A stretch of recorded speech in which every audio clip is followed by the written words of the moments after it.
Hello, ನಮಸ್ಕಾರ. ಹೇಗಿದ್ದೀರಿ? ಏನು ಸಮಾಚಾರ? ಶುಭ ಸಂಜೆ. ನಾನು ಚಂದನ್ ಶರ್ಮಾ, ನಿಮ್ಮ ಜೊತೆಗೆ.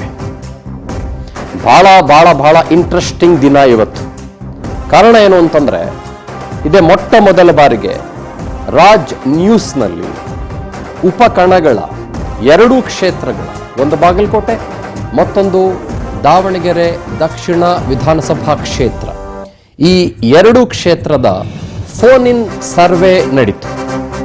ಒಂದು ನಂಬರ್ ಇತ್ತು 080691566666.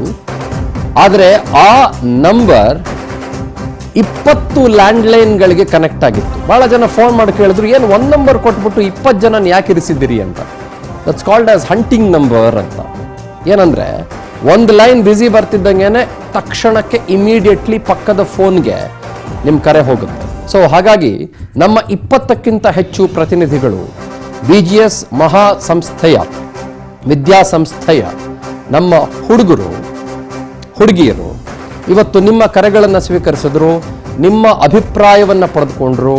ಅವ್ರು ಕೇಳಿದ್ದು ಒಂದು ನೇರ ಪ್ರಶ್ನೆ, ಸರ್ ಬಾಗಲಕೋಟೆಯಲ್ಲಿ ಯಾರಿಗೆ ಒಟ್ಟು ಹಾಕ್ತೀರಿ, ಯಾರು ಗೆಲ್ಬೋದು, ಯಾರು ಸೋಲ್ಬೋದು, ದಾವಣಗೆರೆ ದಕ್ಷಿಣದಲ್ಲಿ ಯಾರು ಗೆಲ್ಬೋದು, ಯಾರು ಸೋಲಬಹುದು, ಯಾರು ಗೆಲ್ಲಬಹುದು, ಅಷ್ಟೆ.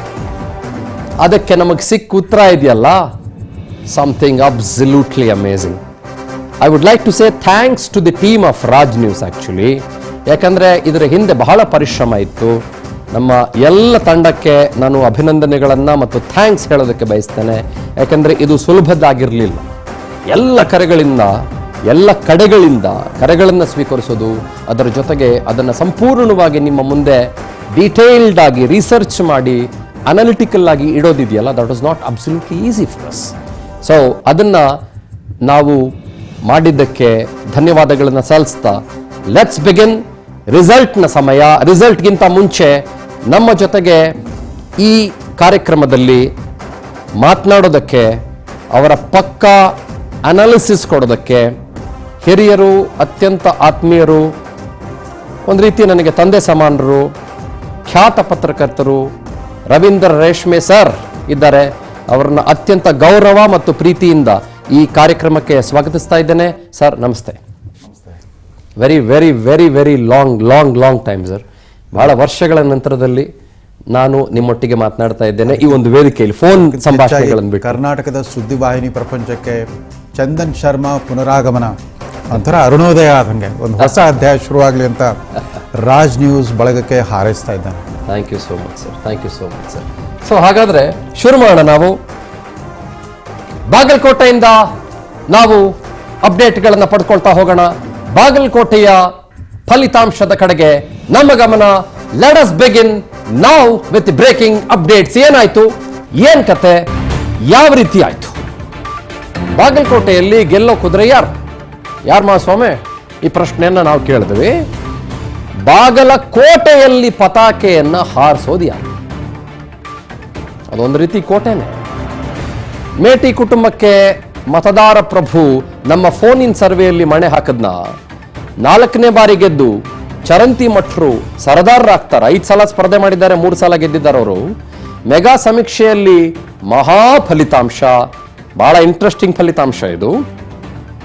ಆಮೇಲೆ ಹಲವರ ಪಾಲಿಗೆ ಮರ್ಮಾಘಾತವೂ ಇದೆ.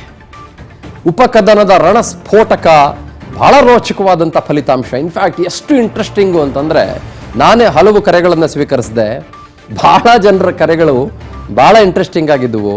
ಸುಮಾರು ಜನ ಅವರವರ ಪರ್ಸೆಪ್ಷನ್ಸ್ಗಳನ್ನು ನಮ್ಮ ಮುಂದೆ ಇಡ್ತಾ ಇದ್ದಾಗ, ಹೌದಲ್ಲ ಹಿಂಗೂ ಇರ್ಬೋದಲ್ಲ, ನಾವೇ ಪತ್ರಕರ್ತರಾಗಿ ಇದು ಯಾವುದನ್ನು ಕೂಡ ಆಲೋಚನೆ ಮಾಡಿರ್ಲಿಲ್ವ ಸ್ವಾಮಿ ಅಂತ ಅನಿಸಿದ್ದಂತೂ ಸತ್ಯ.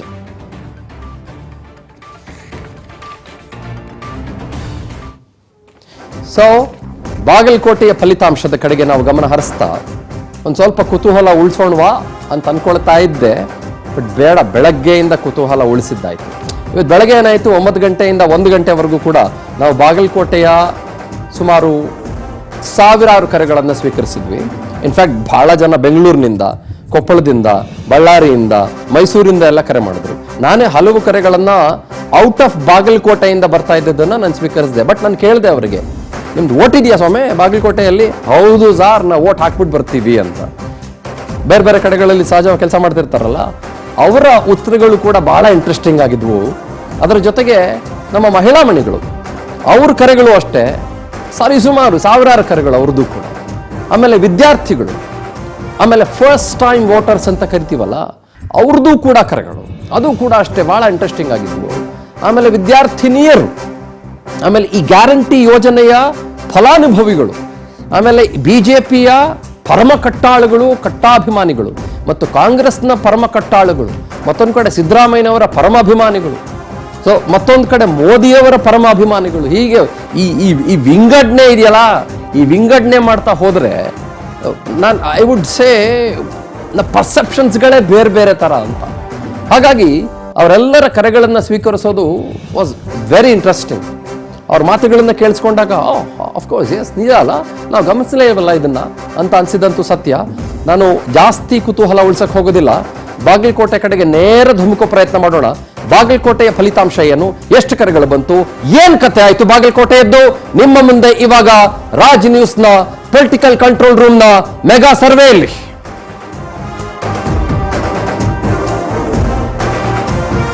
This is interesting. Raj political control ರೂಮ್ನಲ್ಲಿ 46% ಕಾಂಗ್ರೆಸ್, 53% ಬಿಜೆಪಿ, 1% ಅದರ್ಸ್. ಎಷ್ಟು? 46% ಕಾಂಗ್ರೆಸ್, 53% ಬಿಜೆಪಿ, 1% ಅದರ್ಸ್. ಹಾಗಾದ್ರೆ ಬಂದ ಕರೆಗಳ ಸಂಖ್ಯೆ ಎಷ್ಟು? ಎಷ್ಟ್ರಿ? How many calls did we receive? We did receive. ಎಷ್ಟು ಡೇಟಾ, ಎಷ್ಟು analysis? Just give it me. ಕೊಡಿ, ಪರವಾಗಿಲ್ಲ, ಏನು ತೊಂದರೆ ಇಲ್ಲ, ಆರಾಮಾಗಿ ಕೊಡಿ. This is it, this is what I have with me right now. ನೋಡಿ, ಬಾಗಲಕೋಟೆಯಲ್ಲಿ ಬಹಳ ಇಂಟ್ರೆಸ್ಟಿಂಗ್ ಆಯ್ತಾ. ಬಿಜೆಪಿ ಅಭ್ಯರ್ಥಿ ಯಾರು ಬಾಗಲಕೋಟೆಯಲ್ಲಿ? ವೀರಣ್ಣ ಚರಂತಿ ಮಠ ಅವರು. ನಾನೀಗಾಗಲೇ ಹೇಳಿದೆ ನಿಮಗೆ, 5 ಸಲ ಸ್ಪರ್ಧೆ ಮಾಡಿ 3 ಸಲ ಗೆದ್ದಿದ್ದಾರೆ ಅಂತ. ಹಾಗಾಗಿ ಅವರಿಗೆ ಕ್ಷೇತ್ರ ಗೊತ್ತು, ಜನರ ಒಲವು ಗೊತ್ತು, ಜನರ ನಾಡಿ ಮಿಡಿತ ಗೊತ್ತು, ಮತದಾರ ಪ್ರಭು ತನ್ನಿಂದ ಏನನ್ನ ಬಯಸ್ತಾನೆ ಅಂತನ್ನೋದು ಬಹಳ ಚೆನ್ನಾಗಿ ಗೊತ್ತು. ಓಕೆ, ಮತ್ತೊಂದು ಕಡೆ HY ಮೇಟಿ ಅವರ ಸುಪುತ್ರ ಉಮೇಶ್ ಮೇಟಿ. ಉಮೇಶ್ ಮೇಟಿ ಅವರಿಗೆ ರಾಜಕೀಯ ಹೊಸದಲ್ಲ, ಆದರೆ ಎಲೆಕ್ಟಾರಲ್ ಪಾಲಿಟಿಕ್ಸ್ ಅಂತ ನಾವೇನು ಕರಿತೀವಿ, ಆ ಎಲೆಕ್ಟಾರಲ್ ಪಾಲಿಟಿಕ್ಸ್ ಬಹಳ ಹೊಸದು. ಬಿಕಾಸ್ ಮೊದಲ ಬಾರಿಗೆ ಅವರು ಸ್ಪರ್ಧೆ ಮಾಡ್ತಾ ಇದ್ದಾರೆ. ಆದರೆ ಅವ್ರ ಜೊತೆಗೆ ಮಾತಾಡ್ತಾ ಇದ್ದಾಗ ಅವ್ರು ಬೆಳಗ್ಗೆ ಏನು ಹೇಳಿದ್ರು ಅಂತಂದರೆ, ಸರ್ ನಾನು ಸುಮಾರು ಕಡೆ ಓಡಾಡಿದ್ದೀನಿ, ಜನರ ಸಂಪರ್ಕ ನನಗೆ ಸತತ ಹಲವು ದಶಕಗಳಿಂದ ಇದೆ, ನಾನು ಒಂದು ರೀತಿ ಮನೆ ಮಗನಾಗಿದ್ದೇನೆ, ಇದು ಕಾಂಗ್ರೆಸ್ನ ಕೋಟೆ ಆಗಿದೆ. ಈ ಹಿಂದೆ ಎಲ್ಲ ಏನೇನಾಗಿತ್ತು, 1962 ಏನಾಗಿತ್ತು, ನಿಜಲಿಂಗಪ್ಪನವ್ರ ಕಾಲದಲ್ಲಿ ಏನಾಗಿತ್ತು, ಅದಕ್ಕಿಂತ ಮುಂಚೆ ಏನಾಗಿತ್ತು, ಆ ಥರ ಅದು ಆ ಕಾಂಬಿನೇಷನ್ ಫ್ಯಾಕ್ಟ್ರಿಗಳು ಆ ಥರದ್ದೆಲ್ಲ ಏನು ನನಗೆ ಯೋಚನೆ ಮಾಡೋದಿಲ್ಲ. ಬಟ್ ಅಟ್ ದಿ ಮೊಮೆಂಟ್ ಇಲ್ಲಿ ಕಾಂಗ್ರೆಸ್ ಸರ್ಕಾರ ಇರೋದ್ರಿಂದ ಇಲ್ಲಿನ ಜನ ನನ್ನನ್ನು ಗೆಲ್ಲಿಸ್ತಾರೆ. ಇದು ಉಮೇಶ್ ಮೇಟಿ ಅವರ ಮಾತಾಗಿತ್ತು. ಹಾಗಾದ್ರೆ ಉಮೇಶ್ ಮೇಟಿ ಅವರ ಪ್ಲಸ್ ಪಾಯಿಂಟ್ಗಳೇನು ಅನ್ನೋದನ್ನು ಗಮನಿಸೋಣ. ನಾವು ಅದನ್ನು ಫಸ್ಟಿಂದ ತಗೊಳ್ಳೋಣ. ಫಸ್ಟ್ ಪಾಯಿಂಟ್ನೇ ನಾವು ಮಿಸ್ ಮಾಡಿದ್ರೆ ಭಾಳ ಎಡವಟ್ಟಾಗ್ಬಿಡುತ್ತೆ ಅಲ್ವಾ? Okay, let's go to the first point first. Umesh Meti ಅವರ plus is very very very very interesting. ನಾನು ಫಸ್ಟ್ ಪಾಯಿಂಟ್ ಬರೋ ತನಕ ಕಾಯ್ತೇನೆ. ಮೊದಲ ಪಾಯಿಂಟ್ ಬಂದ ನಂತರದಲ್ಲಿ ನಿಮ್ಮ ಮುಂದೆ ನಾನು ಅದನ್ನು ಒಂದೊಂದಾಗಿ ಇಂಚಾಗಿ ಡಿಸೆಕ್ಟ್ ಮಾಡ್ತಾ ಹೋಗ್ತೇನೆ. Yes please. ಹಾಲಿ ಶಾಸಕ ದಿವಂಗತ HY ಮೇಟಿ ಅವರ ಪುತ್ರ ಉಮೇಶ್ ಅವರು. ಒಂದು ಅನುಕಂಪದ ಅಲೆ ಇದೆ. ಅವರ ತಂದೆಯ ನಿಧನದಿಂದ ತೆರವಾಗಿರುವ ಕ್ಷೇತ್ರ, ಅದು ಬಹಳ ದೊಡ್ಡ ಪ್ಲಸ್ ಪಾಯಿಂಟ್ ಆಗುತ್ತೆ. ಸಿದ್ದರಾಮಯ್ಯನವರ ಆಪ್ತ ವಲಯದಲ್ಲಿ ಕುಟುಂಬ ಗುರುತಿಸ್ಕೊಂಡಿತ್ತು. ಸಿದ್ದರಾಮಯ್ಯನವರಿಗೆ ಬಾಗಲಕೋಟೆಯಲ್ಲಿ ಬಹಳ ಫ್ಯಾನ್ ಫಾಲೋಯಿಂಗ್ ಇದೆ. ಮೇಟಿ ಕುಟುಂಬಕ್ಕೆ ಕುರುಬ, ದಲಿತ ಹಾಗೂ ಮುಸಲ್ಮಾನ ಸಮುದಾಯಗಳ ಬೆಂಬಲ ಇದೆ. ಸರ್ಕಾರದ ಪಂಚ ಗ್ಯಾರಂಟಿ ಯೋಜನೆಗಳು ಅವರ ಕೈ ಹಿಡಿಬಹುದು, ಫಲಾನುಭವಿಗಳು ಅವರಿಗೆ ಶಕ್ತಿ ತುಂಬಬಹುದು ಅಂತ ಕಾಯ್ತಾ ಇದ್ದಾರೆ. ಆದರೆ ಮುಸ್ಲಿಂ ಮತಗಳ ಹಾಗೂ ದಲಿತ ಮತಗಳ ಧ್ರುವೀಕರಣವಾದರೆ ಗೆಲುವಿನ ಬಗ್ಗೆ ಆಲೋಚನೆ ಮಾಡಬೇಕಾಗತ್ತೆ. ಇದು ಉಮೇಶ್ ಮೇಟಿ ಅವರ ಪ್ಲಸ್ ಪಾಯಿಂಟ್. ಗೊತ್ತಾಯ್ತಾ? This is where it gets interesting. ಆದರೆ ಇದು ಎಲ್ಲಿಯವರೆಗೂ ಇಂಟ್ರೆಸ್ಟಿಂಗ್, ಯಾವ ಹಂತದವರೆಗೂ interesting? Unless and until we get the results of the election. Minus point ಗಮನಿಸೋಣ. ಹಾಗಾದ್ರೆ there are lot of minus pointers too. Umesh Meti ಅವರು ರಾಜಕೀಯಕ್ಕೆ ತೀರಾ ಹೊಸಬರು. ನಾನು ಮಾತಾಡ್ತಾ ಹೇಳಿದೆ ನಿಮಗೆ ಅದನ್ನು. ಅಂದರೆ ಎಲೆಕ್ಟಾರಲ್ ಪಾಲಿಟಿಕ್ಸ್ಗೆ ತಂದೆ ಎಚ್ ವೈ ಮೇಟಿ ಅವರ ವರ್ಚಸ್ಸಿನ ಮೇಲೆ ಅವಲಂಬಿತ. ವರ್ಚಸ್ ಭಾಳ ಇತ್ತು ಮೇಟಿ ಅವರಿಗೆ, ಇಲ್ಲ ಅಂತ ಹೇಳಿಲ್ಲ ನಾನು. ಮೇಟಿ ಕುಟುಂಬಕ್ಕೆ ಮತ್ತೆ ಟಿಕೆಟ್ ಕೊಟ್ಟಿದ್ದಕ್ಕೆ ಹಲವರಿಗೆ ಏನು ಇವರಿಗೆ ಕೊಡ್ತೀರ, ನಾವು ಏನು ಮಾಡಬೇಕಿಲ್ಲ, ಕಡಲೆಪುರಿ ತಿನ್ಬೇಕಾ ಅಂತ ಜನ ಮಾತಾಡ್ಕೊಂಡ್ರು. ವಂಶ ಪಾರಂಪರ್ಯ ರಾಜಕಾರಣ ಅನ್ನುವ ಆರೋಪ ಹೊತ್ತುಕೊಂಡಿದ್ದಾರೆ. ಆಕಾಂಕ್ಷಿಗಳಿಗೆ ಟಿಕೆಟ್ ಕೈ ತಪ್ಪಿದ ಹಿನ್ನೆಲೆಯಲ್ಲಿ ಕೆಲವರು ಬಿಜೆಪಿ ಕಡೆಗೆ ಹೊರಟಿದ್ದಾರೆ. ಅನುಕಂಪದ ಅಲೆ ಮೇಲೆ ಆತ್ಮವಿಶ್ವಾಸ, ಸಂಘಟನಾತ್ಮಕವಾಗಿ ಹಿನ್ನಡೆಯನ್ನು ಅನುಭವಿಸಿದ್ದಾರೆ. ಇನ್ನೂ ಒಂದೇನು ಅಂತಂದರೆ, ಮಲ್ಲಿಕಾರ್ಜುನ ಚರಂತಿಮಠ, ಬಿಜೆಪಿಯ ವೀರಣ್ಣ ಚರಂತಿಮಠ ಅವರ ಸಹೋದರ, ನಾವು ಹೀಸ್ ಇನ್ ಕಾಂಗ್ರೆಸ್, ಅವ್ರಿಗೆ ಯಾಕೆ ಟಿಕೆಟ್ ಕೊಟ್ಟಿಲ್ಲ ಅಂತ ಸುಮಾರು ಜನ ಪ್ರಶ್ನಿಸ್ತಾ ಇದ್ದಾರೆ. ಅದೇನು ಕುಟುಂಬಕ್ಕೆ ಮಣೆ ಹಾಕೊಂಬರ್ತೀರಿ 24 ಗಂಟೆ ನೀವು ಅಂತ ಅವ್ರನ್ನ ಪ್ರಶ್ನೆ ಮಾಡ್ಕೊಂಡು ಬರ್ತಾನೇ ಇದ್ದಾರೆ. ನಾವ್ಯಾರು ಕಾರ್ಯಕರ್ತರಿಲ್ವಾ?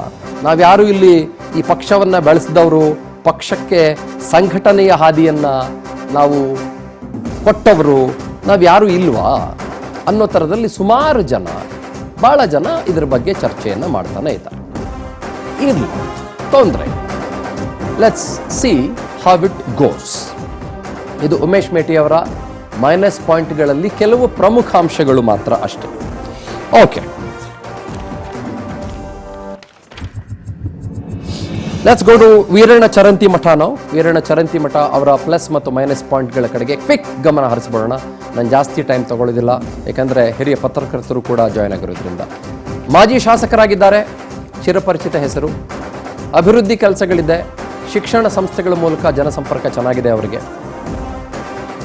ಕ್ಷೇತ್ರದಲ್ಲಿ ನಿರ್ಣಾಯಕವಾಗಿದೆ, ಲಿಂಗಾಯತ ಮತದಾರರ ಮೇಲೆ ಹಿಡಿತ ಅವರಿಗೆ ಖಂಡಿತವಾಗಿಯೂ ಕೂಡ ಇದೆ.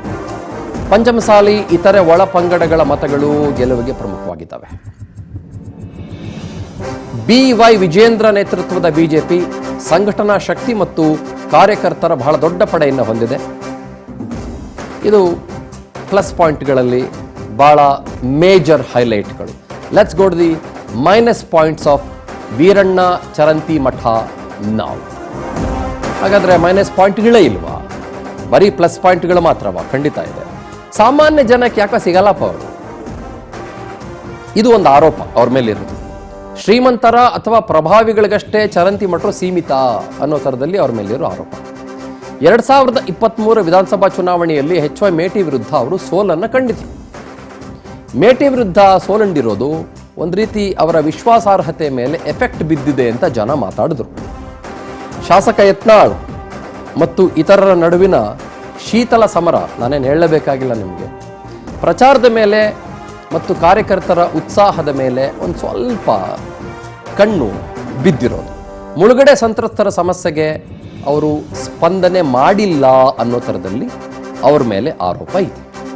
This are all the minus points of Veeranna Charantimath. Interesting. So 46% Congress, 53 BJP, 1% others. So ನಾನು ನಿಮ್ಗೆ ಹೇಳ್ತೀನಿ, ವೀರಣ್ಣ ಚರಂತಿಮಠರಿಗೆ 8,411 ಮತಗಳು ಬಂದಿದ್ದಾವೆ. That amounts to 53%. 7,300 ಮತಗಳು ಕಾಂಗ್ರೆಸ್ ಅಭ್ಯರ್ಥಿ ಉಮೇಶ್ ಮೇಟಿ ಅವರಿಗೆ ಬಂದಿದೆ. ಇತರ ಅಭ್ಯರ್ಥಿಗಳಿಗೆ just about 1%, around 159 votes. So ಇತರರು ಆಟಕ್ಕೂ ಇಲ್ಲ, ಲೆಕ್ಕಕ್ಕೂ ಇಲ್ಲ ಅನ್ನೋ ಥರದಲ್ಲಿದೆ ಸದ್ಯದ ಮಟ್ಟಿಗೆ ಬಾಗಲಕೋಟೆಯ ಪರಿಸ್ಥಿತಿ. ಸರ್, ಏನಂತೀರಿ? ಈ ಮತದಾನ ಪೂರ್ವ ಚುನಾವಣಾ ಸಮೀಕ್ಷೆಗಳಲ್ಲಿ ಸುದ್ದಿವಾಹಿನಿಗಳು ನಡೆಸೋ ಈ ಸರ್ವೆ ಏನಿದೆ, ಇದರಲ್ಲಿ ಹೆಚ್ಚು ಉತ್ಸಾಹದಿಂದ ಪಾಲ್ಗೊಳ್ಳೋರು ಆಯಾ ಪಕ್ಷದ ಸಕ್ರಿಯ ಕಾರ್ಯಕರ್ತರುಗಳು. ಅವ್ರಿಗೆ ಹೆಚ್ಚು ಆಸಕ್ತಿ ಇರುತ್ತೆ, ಮತದಾರರಿಗೂ ಇರುತ್ತೆ. ನಿಜಾನೇ. ಇಲ್ಲಿ ಬಾಗಲಕೋಟೆಯಲ್ಲಿ BJPಗೆ 53%, ಕಾಂಗ್ರೆಸ್ಗೆ 46%. ಅಂದರೆ ಬೇರು ಮಟ್ಟದ ಕಾರ್ಯಕರ್ತರ ವಿಚಾರದಲ್ಲಿ BJP ಕಾರ್ಯಕರ್ತರು ಹೆಚ್ಚು ಸಕ್ರಿಯವಾಗಿ ತೊಡಗಿಸ್ಕೊಂಡಿದ್ದಾರೆ ಅಂತ ತಮ್ಮ ಪಕ್ಷದ ಪರವಾಗಿ ಮೇಲ್ನೋಟಕ್ಕೆ ಉತ್ಸಾಹ ಎದ್ದು ಕಾಣ್ತಾ ಇದೆ ನಿಮ್ಮ ಸರ್ವೇನಲ್ಲಿ.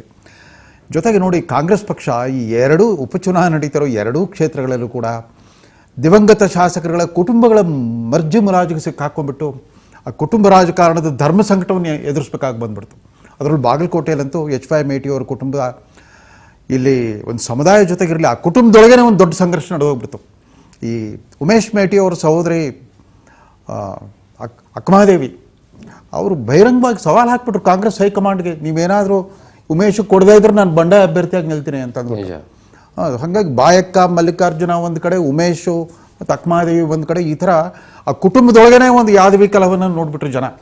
ಸೊ ಅದು ಎಷ್ಟರ ಮಟ್ಟಿಗೆ ಆಮೇಲೆ ಕಾಂಗ್ರೆಸ್ ಪಕ್ಷ ಪರ್ಯಾಯವಾಗಿ ಆಲೋಚನೆ ಮಾಡಲೇ ಇಲ್ಲ. ಆಯ್ತು ಅಹಿಂದ ವರ್ಗಕ್ಕೆ ಕೊಡೋಣ, H.Y. ಮೇಟಿ ಅವರು ಕುರುಬ ಸಮುದಾಯದವರು, ಕುರುಬ ಸಮುದಾಯದಲ್ಲಿ ಮೇಟಿ ಮಕ್ಕಳಿಗಿಂತ ಹೆಚ್ಚು ಯೋಗ್ಯರು, ಸಮರ್ಥರು, ಅನುಭವಿಗಳು ಯಾರು ಇರಲಿಲ್ವಾ? ಆ ಪ್ರಶ್ನೆ ಕೂಡ ಬೇರು ಮಟ್ಟದ ಕಾಂಗ್ರೆಸ್ ಕಾರ್ಯಕರ್ತರಲ್ಲಿ ಸಾಕಷ್ಟು ಗೊಣಗಾಟ ಆಗಿದೆ ನನಗೆ ಬಂದ ವೈಯಕ್ತಿಕ ಮಾಹಿತಿ ಪ್ರಕಾರ. ಆದರೆ ಸಿದ್ದರಾಮಯ್ಯನವರು ಇದನ್ನು ವ್ಯಕ್ತಿಗತ ಪ್ರತಿಷ್ಠೆಯ ಸವಾಲಾಗಿ ತಗೊಂಡಿದ್ದಾರೆ. ಯಾಕಂದ್ರೆ ಹಿಂದೆ 2018ರಲ್ಲಿ ಚಾಮುಂಡೇಶ್ವರಿಯಲ್ಲಿ ಸೋತರು ಕೂಡ ಮತ್ತು ಬಾಗಲಕೋಟೆ ಜಿಲ್ಲೆಯ ಬದಾಮಿ ಕ್ಷೇತ್ರದಿಂದ ಗೆದ್ದು ಬಂದಿದ್ರು ಸಿದ್ದರಾಮಯ್ಯ. H.Y. ಮೇಟಿ ಅವರು ಪರಮಾಪ್ತರಾಗಿದ್ರು ಯಾವಾಗಲೂ ಕೂಡ. ಮೇಟಿ ಕುಟುಂಬದ ಜೊತೆಗಿನ ತಮ್ಮ ವ್ಯಕ್ತಿಗತ ಬಾಂಧವ್ಯ ಇತ್ಯಾದಿ ಕಾರಣಗಳಿಂದಾಗಿ ಒಂದು ಪ್ರತಿಷ್ಠೆಯ ಒಂದು ಸವಾಲಾಗಿ ಸ್ವೀಕರಿಸಿದ್ದಾರೆ. ಅದಕ್ಕೆ ನೋಡಿ, ಒಂದು ಬಾಗಲಕೋಟೆ ಕ್ಷೇತ್ರದ 2,84,000 ಮತದಾರರ ಮನವೊಲಿಸೋದಕ್ಕೆ 20 ಜನ ಮಂತ್ರಿಗಳು, 40 ಜನ MLAಗಳು, ಶಾಸಕರು ಸೈನ್ಯವನ್ನೇ ಬಿಟ್ಬಿಟ್ಟಿದ್ದಾರೆ. ಒಬ್ಬೊಬ್ಬ ಶಾಸಕ 4 ಪಂಚಾಯತ್ಗಳ ಜವಾಬ್ದಾರಿ ವಹಿಸ್ಬಿಟ್ಟಿದ್ದಾರೆ. ಅಂದ್ರೆ ಈ ಮಟ್ಟಿಗೆ ನಾವೆಲ್ಲ ಅಮಿತ್ ಶಾ ಅವ್ರದ್ದು ನೋಡ್ತಾ ಇದ್ವಿ, ಏನ್ ಪನ್ನಾ ಪ್ರಮುಖ ಅಂತ ಅವ್ರು ಪೇಜ್ ಒಬ್ಬೊಬ್ಬ ಇಲ್ಲಿ ಪಂಚಾಯತ್ಗೆ ಒಬ್ಬೊಬ್ಬ MLA ಅಥವಾ ಮಂತ್ರಿನ, ಆಮೇಲೆ ಸತೀಶ್ ಜಾರಕಿಹೊಳಿ ಅವರು ಓವರ್ ಆಲ್ ಉಸ್ತುವಾರಿ PWD ಸಚಿವರು. ಹೀಗಾಗಿ ಕಾಂಗ್ರೆಸ್ ಈ ಮಟ್ಟಕ್ಕೆ ತನ್ನ ವರ್ಚಸ್ಸನ್ನು ಇದರಲ್ಲಿ ಬಂಡವಾಳವಾಗಿ ತೊಡಗಿಸಬೇಕಾಗಿದೆ ಅಂತಂದ್ರೆ ಖಂಡಿತಕ್ಕೂ ಕಾಂಗ್ರೆಸ್ಗೆ ಇಲ್ಲಿ ಚುನಾವಣೆ ಗೆಲ್ಲುವ ಒಂದು ಕಠಿಣ ಸವಾಲಾಗಿ ಹೋಗ್ಬಿಟ್ಟಿದೆ. ಆಮೇಲೆ ಬಾಗಲಕೋಟೆ ಜಿಲ್ಲೆ ಮತದಾರರ ವರ್ತನೆ ಬಹಳ ವಿಚಿತ್ರವಾಗಿರುತ್ತೆ. ಯಾವ ಬಾಗಲಕೋಟೆ ಜಿಲ್ಲೆ ಮತದಾರರು 2023 ವಿಧಾನಸಭಾ ಚುನಾವಣೆ 7ಕ್ಕೆ 5ರಲ್ಲಿ ಕಾಂಗ್ರೆಸ್ನ ಗೆಲ್ಲಿಸಿದ್ರು, 2ರಲ್ಲಿ ಮಾತ್ರ BJP ಗೆದ್ದಿತ್ತು. ಮರು ವರ್ಷವೇ ಲೋಕಸಭಾ ಚುನಾವಣೆ ಬಂತು, ಮತ್ತೆ ಯಥಾ ಪ್ರಕಾರ PC ಗದ್ದಿಗೌಡರು BJPಯ ಸಂಸದರು 5ನೇ ಬಾರಿಗೆ ಮತ್ತೆ ಗೆದ್ದು ಬಂದ್ಬಿಟ್ರು, ಅನ್ಡಿಸ್ಪ್ಯೂಟೆಡ್ ಲೀಡರ್. ಅಂದ್ರೆ ಇಲ್ಲಿ ಅವಾಗ ಏನಾಯ್ತು ಅಂತಂದ್ರೆ, ಬೊಮ್ಮಾಯಿ ವರ್ಸಸ್ ಸಿದ್ದರಾಮಯ್ಯ ಅನ್ನೋ ಕಂಟೆಸ್ಟ್ ಬಂದಾಗ ಸಿದ್ದರಾಮಯ್ಯನ ಪಾರ್ಟಿ ಗೆಲ್ಸಿದ್ರು, ಮೋದಿ ವರ್ಸಸ್ ರಾಹುಲ್ ಗಾಂಧಿ ಅಂತಂದಾಗ ಮೋದಿ ಪಾರ್ಟಿನ ಗೆಲ್ಸಿದ್ವಿ ಬಾಗಲಕೋಟೆ ಜನ. ಇವ್ರನ್ನಷ್ಟೇ ಅಲ್ಲ, ಇತಿಹಾಸದಲ್ಲಿ ನೋಡಿದ್ದೀವಿ, ತಮ್ಮ ಚಿತ್ರದುರ್ಗ ಜಿಲ್ಲೆಯಲ್ಲಿ ಸೋತ ನಿಜಲಿಂಗಪ್ಪನವ್ರನ್ನ ಬಾಗಲಕೋಟೆ ಜನ ಗೆದ್ದು ಅವ್ರಿಗೆ ಪುನರ್ಜನ್ಮ ಕೊಟ್ಟಿದ್ರು. ವೀರೇಂದ್ರ ಪಾಟೀಲ್ರಿಗೆ ಚಿಂಚೋಳಿನಲ್ಲಿ ಕಷ್ಟ ಆಗಿದ್ದಾಗ ಅವ್ರು ಮತ್ತೆ ಲೋಕಸಭಾ ಕ್ಷೇತ್ರ, ಬಾಗಲಕೋಟೆ ಲೋಕಸಭಾ ಕ್ಷೇತ್ರದಿಂದ ಗೆದ್ದು ಇಂದಿರಾ ಗಾಂಧಿ ಅವರು ಸಚಿವ ಸಂಪುಟದಲ್ಲಿ ಮಂತ್ರಿ ಆಗಿದ್ರು 1980ರಲ್ಲಿ. ಈ ಥರ ಇತಿಹಾಸದಲ್ಲಿ ತನ್ನದೇ ಆದ ಒಂದು. ಆದರೆ ಕರ್ನಾಟಕದ ಅತ್ಯಂತ ಜನಪ್ರಿಯ ಮುಖ್ಯಮಂತ್ರಿಗಳ ಪೈಕಿ ಒಬ್ಬರಾಗಿದ್ದ ರಾಮಕೃಷ್ಣ ಹೆಗಡೆ ಅವರು 1991ರಲ್ಲಿ ಲೋಕಸಭಾ ಚುನಾವಣೆಯಲ್ಲಿ ಸ್ಪರ್ಧೆ ಮಾಡಿದರೆ ಅವ್ರನ್ನ ಸೋಲಿಸ್ಬಿಟ್ರು.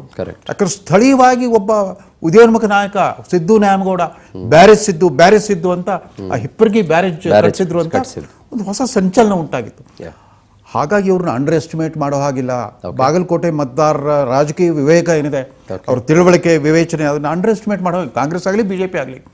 ಆಮೇಲೆ ಅಭ್ಯರ್ಥಿಗಳ ದೃಷ್ಟಿಯಿಂದ ನೀವು ನೋಡಿ, ಇಬ್ಬರದು ಕಂಪೇರ್ ಮಾಡಿದ್ರಿ, ಪ್ಲಸ್ ಆ್ಯಂಡ್ ಮೈನಸ್ ಮಾಡಿ. ಖಂಡಿತವಾಗಿ ಚರಂತಿಮಠ್ ಅವರು ತಮ್ಮ ವಿದ್ಯಾಸಂಸ್ಥೆಗಳ ನಿರ್ವಹಣೆ ಆಗಲಿ, ಒಂದು ಸಹಕಾರಿ ಬ್ಯಾಂಕ್ ನಿರ್ವಹಣೆ ಆಗಲಿ, ಶಾಸಕನಾಗಿ ಕ್ಷೇತ್ರದ ಕೆಲಸ ಮಾಡೋದ್ರಲ್ಲಾಗಲಿ ಒಬ್ಬ ಶಿಸ್ತಿನ ಕೆಲಸಗಾರ, ಆಮೇಲೆ ನಿಷ್ಠುರವಾದಿ ಮತ್ತು ಶುದ್ಧ ಹಸ್ತ ಅನ್ನೋ ಒಂದು ಪ್ರತೀತಿ ಅವ್ರಿಗಿದೆ. ಬಹುಪಾಲ್ ಅವ್ರ ಅಭಿಮಾನಿಗಳು ಅವ್ರು ಇಷ್ಟಪಡೋ ಅದೇ ಕಾರಣಕ್ಕಾಗಿ. ಅದು ಇಷ್ಟಪಡದೇ ಇರೋದು ಯಾತಕ್ಕೆ ಅಂತಂದ್ರೆ ಮುಂಗೋಪಿ, ಶಾರ್ಟ್ ಟೆಂಪರ್, ಸ್ವಲ್ಪ ಒರಟು ಮಾತು.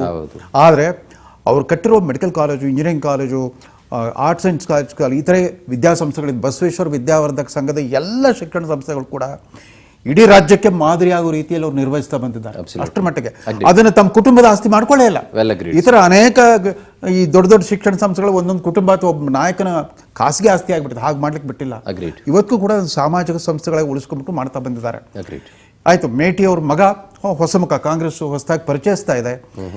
ಆದರೆ ಕಾಂಗ್ರೆಸ್ನಲ್ಲಿರೋ ಕಾರ್ಯಕರ್ತರ ಅಸಮಾಧಾನ ಇದೆಯಲ್ಲ, ಇದನ್ನ ಇವತ್ತಿಗೂ ನಿರ್ವಹಿಸ್ಲಿಕ್ಕೆ ಆಗಲಿಲ್ಲ ಅನ್ನೋದು ಈ ದೊಡ್ಡ ಈ ಅಕ್ಷೋಹಿಣಿ ಸೈನ್ಯ ಬಿಟ್ಟಿದಾರಲ್ಲ, 20 ಮಂತ್ರಿ 40 MLA ಅಂದ್ರೆ ಏನಿದು ಅಂತ. ಅಂದ್ರೆ ಸಿದ್ದರಾಮಯ್ಯನವ್ರ ಸರ್ಕಾರ ಸ್ಥಗಿತಗೊಂಡ್ಬಿಟ್ಟಿದೆಯಾ? ಇವತ್ತಿನ ಬೆಳಗಿನ ಸುದ್ದಿಗಳು, ಪತ್ರಿಕೆಗಳನ್ನ ಓದಿದ್ರೆ ಗೊತ್ತಾಗುತ್ತೆ, ವಿಧಾನಸೌಧದಲ್ಲಿ ಕೆಲಸ ಎಲ್ಲ ಸ್ತಬ್ಧವಾಗಿಬಿಟ್ಟಿದೆ. ಎಲ್ಲ ಮಂತ್ರಿಗಳು MLA ಅಲ್ಲೇ ಎಂಗೇಜ್ ಆಗಿದ್ದಾರೆ. 2 ಕ್ಷೇತ್ರಗಳಲ್ಲಿ ಈ ಪರಿಯಾಗಿ ಆಳುವ ಪಕ್ಷದ ನಾಯಕರೆಲ್ಲ ಎಂಗೇಜ್ ಆಗಿದ್ದಾರೆ ಅಂತ. ಆದ್ರೆ ಸಿದ್ದರಾಮಯ್ಯನವ್ರ ವರ್ಚಸ್ಸು, ಗ್ಯಾರಂಟಿಗಳ ಆಕರ್ಷಣೆ ಮಹಿಳಾ ಮತದಾರರಿಗೆ ಅದು ಇನ್ನೂ ಯಾವ ಥರದ ಮ್ಯಾಜಿಕ್ ಮಾಡುತ್ತೆ ಅಂತ ನಾವು ಇದೇ ಥರ ಅಂತ ಹೇಳಿಕ್ಕಾಗಲ್ಲ. ಮಿಸ್ಟ್ರಿ. ಇನ್ಫ್ಯಾಕ್ಟ್ ಮಹಿಳಾ ಮತದಾರರ ಹಲವು ಕರೆಗಳನ್ನು ಸ್ವೀಕರಿಸಿದಾಗ not many people were too happy with the guarantee schemes, including 2,000 ರೂಪಾಯಿ ಬರೋದಾಗಿರ್ಬೋದು, ಇನ್ಕ್ಲೂಡಿಂಗ್ ಫ್ರೀ ಬಸ್ಸಸ್ ಆಗಿರ್ಬೋದು. ಅದು ಒಂದು ಹಂತಕ್ಕೆ ವರ್ಕೌಟ್ ಆಗಿರಬಹುದು ಹೊರತುಪಡಿಸಿದ್ರೆ ರೂಟ್ ಲೆವೆಲಲ್ಲಿ ಯಾವ ಹಂತಕ್ಕದಿದೆ ಅನ್ನೋದು ಬಹುಶಃ ಚಂದನ್ ಕಾಂಗ್ರೆಸ್ಸೇ ಹೇಳಬೇಕು. ಈ ಚುನಾವಣೆ ಘೋಷಣೆ ಆಗೋಕ್ಕಿಂತ ಮುಂಚೆ ಅಂದರೆ ಪಾಪ ಅವರು ಮೇಟಿ ಅವರ ನಿಧನದ ಆಸ್ಪಾಸ್ನಲ್ಲಿ 3 ಘಟನೆಗಳು ಬಹಳ ಮಟ್ಟಿಗೆ ಬಾಗಲಕೋಟೆ ಕ್ಷೇತ್ರದಲ್ಲಿ ಕೇಂದ್ರೀಕೃತವಾಗಿದ್ದು. ಒಂದು ಒಳ ಮೀಸಲಾತಿ ವಿಚಾರ, ಅದ್ರ ಬಗ್ಗೆ ನಾಗಮೋಹನ್ ದಾಸ್ ವರದಿಯನ್ನ ಅನುಷ್ಠಾನ ಮಾಡಿದ್ರು ಹಿಂದೆ ಬಿಜೆಪಿ ಸರ್ಕಾರ, ಬೊಮ್ಮಾಯಿ ಸರ್ಕಾರ. 4 ವರ್ಷಗಳಿಂದ ಆ ಹೊಸ ಮೀಸಲಾತಿ ಜಾರಿಯಲ್ಲಿ ಇತ್ತು. ನಾನು ಅದಕ್ಕೊಂದು ಸಣ್ಣ ಪಾಯಿಂಟ್ ಆಡ್ ಮಾಡ್ತೀನಿ. ಒಳ ಮೀಸಲಾತಿ ವಿಚಾರಕ್ಕೆ ಸಂಬಂಧಪಟ್ಟಂತೆ ಕೂಡ ಕರೆಗಳನ್ನು ಸ್ವೀಕರಿಸಿದಾಗ ನಾವು ಅದಕ್ಕೆ ಸಂಬಂಧಪಟ್ಟಂತೆ ಯುವಕರು, ಪರ್ಟಿಕ್ಯುಲರ್ಲಿ ಒಬ್ಬ ಹುಡುಗ, ಒಂದು 28 ವರ್ಷದ ಹುಡುಗ ಕರೆ ಮಾಡಿ ಇವರ ಒಳ ಮೀಸಲಾತಿಯ ಈ ಮಜಲುಗಳಿಂದಾಗಿ ನಾನೊಬ್ಬ ವೀರಶೈವಲಿಂಗ ಆಯ್ತಾ, ನಾನು ಕಷ್ಟಪಡಬೇಕಾಗಿದೆ, ಇವತ್ತು ನಾನು ತೊಂದರೆಗೆ ಸಿಕ್ಕಾಕೊಳ್ಬೇಕಾಗಿದೆ, ನನಗೆ ಏಜ್ ಆಗ್ತಾ ಇದೆ, I am getting old, where is my part, ನಾನೇನ್ ಮಾಡ್ಬೇಕು ಮುಂದೆ? ಇದು ಪ್ರಶ್ನೆ ಬಂದೇ ಬಂತು. ಎರಡನೇದು ಹೇಳಿ ಸರ್. ಇದು ಒಂಥರದ ಅಸಮಾಧಾನ. ಆದರೆ ಇನ್ನೊಂದು ಏನು ಅಂದ್ರೆ, ದಲಿತರಲ್ಲಿದ್ದ ಎಡಬಲ ಸಮುದಾಯಗಳ ನಡುವೆ ಪರಸ್ಪರ ದೊಡ್ಡ ಒಂದು ಅಸಹನೆ, ಒಂದು ಸಂಘರ್ಷದ ವಾತಾವರಣ ನಿರ್ಮಾಣ ಆಗಿಬಿಟ್ಟಿದೆ. ಈ ಚುನಾವಣೆ ಘೋಷಣೆ ಆಗೋ ಹಿಂದಿನ ದಿವಸ ಒಂದ್ಸಾರಿ ಎಡ ಬಣದವರು ಇಲ್ಲಿ ಫ್ರೀಡಂ ಪಾರ್ಕ್ ಅಲ್ಲಿ ಪ್ರೊಟೆಸ್ಟ್ ಮಾಡಿದ್ರು. ಅದಾದ್ಮೇಲೆ ಬಲಗೈನವರೆಲ್ಲ ಬಂದು ಪ್ರೊಟೆಸ್ಟ್ ಮಾಡಿದ್ರು. ಸೊ ದಲಿತ ಸಮುದಾಯದಲ್ಲಿ 2 ಬಣಗಳ ಪರಸ್ಪರ ಸಂಘರ್ಷ ಶುರು ಆಗೋಗ್ಬಿಟ್ಟಿದೆ. ಆಮೇಲೆ ಹಿಂದಿನ ಚುನಾವಣೆಯಲ್ಲಿ ಒಳ ಮೀಸಲಾತಿ ತಂದಿದ್ದಕ್ಕೆ ಬಿಜೆಪಿ ಸೋಲಾಯಿತು ಅಂತ ಅನೇಕರು ವ್ಯಾಖ್ಯಾನಿಸ್ಬಿಟ್ರು. ಯಾಕಂದ್ರೆ ಟಚಬಲ್ ದಲಿತರಿಗೆಲ್ಲ ಅನ್ಯಾಯ ಆಯಿತು ಅನ್ನೋ ರೀತಿಯಲ್ಲಿ ಒಂದಿದೆ. ಆಮೇಲೆ ಎರಡನೇ ಘಟನೆ ಯಾವುದು ಅಂತಂದ್ರೆ, ಆಮೇಲೆ ಆ ಒಳ ಮೀಸಲಾತಿ ರೂವಾರಿ ಕೂಡ ಬಾಗಲಕೋಟೆ ಜಿಲ್ಲೆಯ ಹಿರಿಯ ನಾಯಕರ ಪೈಕಿ ಒಬ್ಬರಾಗಿದ್ದ, ಈಗ ಚಿತ್ರದುರ್ಗದ ಸಂಸದರಾಗಿರೋ ಗೋವಿಂದ ಕಾರಜೋಳ ಅವರೇ ಒಳ ಮೀಸಲಾತಿಯ ಸಮಗ್ರ ವಿವರಗಳನ್ನೆಲ್ಲ ಆ ಬಿಜೆಪಿ ಸರ್ಕಾರದಲ್ಲಿ ಅಳವಡಿಸ್ಲಿಕ್ಕೆ ಅವರೇ ಕಾರಣರಾಗಿದ್ರು. ಆಮೇಲೆ ಅದಾದ್ಮೇಲೆ ಎರಡನೇ ಘಟನೆ ಯಾವುದು ಅಂತಂದ್ರೆ, ಈ ವಕ್ಫ್ ಬೋರ್ಡು ಭೂ ಆಕ್ರಮಣ, ಆ ಭೂ ಒತ್ತುವರಿ ಮಾಡ್ಕೊಂಡಿತ್ತು ಅನ್ನೋ ಆ ವಿವಾದ ಶುರುವಾಗಿದೆ ಬಾಗಲಕೋಟೆ ಜಿಲ್ಲೆಯಿಂದ. ಯಾಕಂದ್ರೆ ರಾಜ್ಯ ಬಿಜೆಪಿ ಘಟಕದವರು ಮತ್ತೆ ಇದೇ ಗೋವಿಂದ ಕಾರಜೋಳ ನೇತೃತ್ವದಲ್ಲಿ ಒಂದು ಅಧ್ಯಯನ ಸಮಿತಿಯನ್ನು ಕಳಿಸಿದ್ರು. ಬಹುಪಾಲು ಪ್ರಕರಣಗಳು ಅಲ್ಲೇ ಊರಿಗೂರೇ ವಕ್ಫ್ ಆಸ್ತಿ ಆಗಿತ್ತಂತೆ, ಒಂದು ಮಠಗಳ ಆಸ್ತಿಗಳೆಲ್ಲ ವಕ್ಫ್ನವ್ರು ಕಬಳಿಸಿದ್ರಂತೆ. ಅದೊಂದು ವಿವಾದ ಅಲ್ಲಿ ಜನರ ಮನಸ್ಸು ಸುಳಿದಾಡ್ತಾ ಇತ್ತು. ತೀರಾ ಇತ್ತೀಚೆಗೆ ಕಬ್ಬು ಬೆಳೆಗಾರರ ಹೋರಾಟ ಅದು ಬಹಳ ಭೀಕರ ಸ್ವರೂಪವನ್ನು ಪಡ್ಕೊಂಡ್ಬಿಡ್ತು, ಹಿಂಸಾತ್ಮಕ ಸ್ವರೂಪವನ್ನು ಪಡ್ಕೊಂಡ್ಬಿಡ್ತು. ಶುಗರ್ ಫ್ಯಾಕ್ಟರಿಗಳಿಗೆ ಕಬ್ಬು ಸಾಗಾಣಿಕೆ ಮಾಡ್ತಾರೆ, ಟ್ರ್ಯಾಕ್ಟರ್ಗಳನ್ನು ಸುಟ್ಟು ಹಾಕ್ಬಿಟ್ರು. ಈ 3 ಘಟನಾವಳಿಗಳು ತತ್ಕ್ಷಣಕ್ಕೆ ಎಷ್ಟು ಮಟ್ಟಿಗೆ ಪರಿಣಾಮ ಬೀರ್ತಾ ಇದಾವೆ ಈ ಚುನಾವಣಾ ಫಲಿತಾಂಶದ ಮೇಲೆ, ಇದನ್ನ ಮಾಧ್ಯಮದವ್ರು ಗಮನಿಸ್ತಾ ಇಲ್ಲ.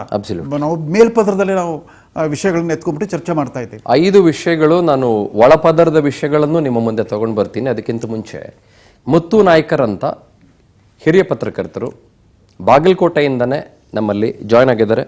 ಸರ್ ನಮಸ್ಕಾರ, ನಾನು ಚಂದನ್ ಶರ್ಮಾ, ರಾಜ್ ನ್ಯೂಸ್ನಿಂದ. ಹೇಗಿದ್ದೀರಿ ಸರ್? ನಮಸ್ಕಾರ ಸರ್. ನಮಸ್ಕಾರ, ನಿಮ್ಮ ಆಶೀರ್ವಾದ. ಚೆನ್ನಾಗಿದ್ದೀನಿ ಸರ್. ಸರ್, ಇವತ್ತು ನಾವು ಒಂದು ಮೆಗಾ ಪೊಲಿಟಿಕಲ್ ಸರ್ವೆ ನಡೆಸಿದ್ವಿ. ಒಂದಿಷ್ಟು ಇನ್ಪುಟ್ಸ್ ನಮಗೇನು ಬಂತು ಅಂತ ನಿಮ್ಗೆ ಹೇಳ್ತಾ ಹೋಗ್ತೀನಿ ನಾನು. ಇಲ್ಲಿ ಕಾಂಗ್ರೆಸ್ ವಿಷಯ ಬಂದಾಗ ಒಳ ಮೀಸಲಾತಿ ಬಗ್ಗೆ ಒಂದು ಸ್ವಲ್ಪ ಪ್ರಶ್ನೆಗಳು ಕೇಳಿ ಬಂತು. ಈಗ ಸರ್ ಮಾತನಾಡ್ತಾ ಇದ್ದಾಗ ಒಳಪದರ ಅಂತಂದಾಗ ಮೋಸ್ಟ್ ಇಂಪಾರ್ಟೆಂಟ್ಲಿ ರೈತರು, ಎಸ್ಪೆಷಲಿ ಕಬ್ಬು ಬೆಳೆಗಾರರು, ಅವ್ರದ್ದು ಒಂದಿಷ್ಟು ನೆಗೆಟಿವ್ ಮಾತುಗಳು ಇಲ್ಲಿ ಕಂಡು ಬಂತು. ಹೆಣ್ಮಕ್ಳ ವಿಷಯ ಬಂದಾಗ ಹೆಣ್ಮಕ್ಳು ಕೂಡ ಅಷ್ಟೇ ಆಲ್ಮೋಸ್ಟ್ ಐ ವುಡ್ ಸೇ 50% ಅನ್ನೋ ಥರದಲ್ಲಿ ಬಂತು. ಗ್ಯಾರಂಟಿ ಯೋಜನೆಗಳು ಬಂದಾಗ ಹಲವರು ಏನು ಹೇಳಿದ್ರು ಅಂತಂದ್ರೆ, ಯಾವನಿಗೆ ಬೇಕು ಗ್ಯಾರಂಟಿ ಯೋಜನೆ ಅನ್ನೋ ಥರದಲ್ಲಿ ಚರ್ಚೆ ಬಂತು. 5ನೇದು ಮೋಸ್ಟ್ ಇಂಪಾರ್ಟೆಂಟ್ಲಿ ಕುಟುಂಬ ರಾಜಕಾರಣದ ಬಗ್ಗೆ ಚರ್ಚೆ ಬಂತು. ಇದು ಕಾಂಗ್ರೆಸ್ನ ಬಗ್ಗೆ. ಬಿಜೆಪಿ ಬಗ್ಗೆ ಬಂದಾಗ ಕೂಡ ನಾವು ಯಾಕೆ ನಂಬಿಟ್ಟು ಇರೋ 2 ವರ್ಷಕ್ಕೆ ಬಿಜೆಪಿ ಅವ್ರಿಗೆ ಓಟ್ ಹಾಕಬೇಕು, ಸರ್ಕಾರ ಇದೆ ಈಗಾಗಲೇ ಅಸ್ತಿತ್ವದಲ್ಲಿ, ಏನಕ್ಕೆ ಹಾಕ್ಬೇಕು ಅವ್ರಿಗೆ ಅನ್ನೋ ಥರದಲ್ಲಿ ಬಂತು. ಚರಂತಿ ಮಠರ ಬಗ್ಗೆ ಒಳ್ಳೆ ಅಭಿಪ್ರಾಯ ಇದ್ದಿರಬಹುದು, ಇಲ್ಲ ಅಂತಿಲ್ಲ. ಬಟ್ ಈಗ ಸರ್ಕಾರ ಇದೆ, ಅವರು ಮೆಜಾರಿಟಿ ಹೊಂದಿದ್ದಾರೆ.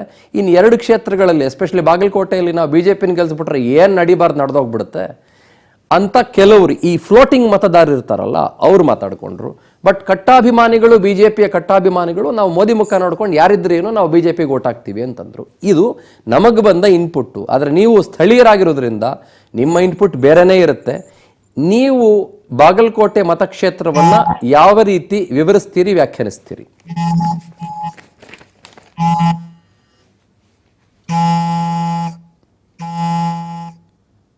ನಿಮ್ಗೇನೋ ಕಾಲ್ ಬರ್ತಿರ್ಬೇಕು ಅನ್ಸತ್ ನೋಡಿ ಸರ್, ಕೊಯ್ಯ ಅಂತ ಇದೆ. ಕಟ್ ಮಾಡ್ಬಿಡಿ ಕಾಲ್ನ. ಕೇಳಿಸ್ತಾ ಇದೆಯಾ ಸರ್ ನನ್ನ ಮಾತು?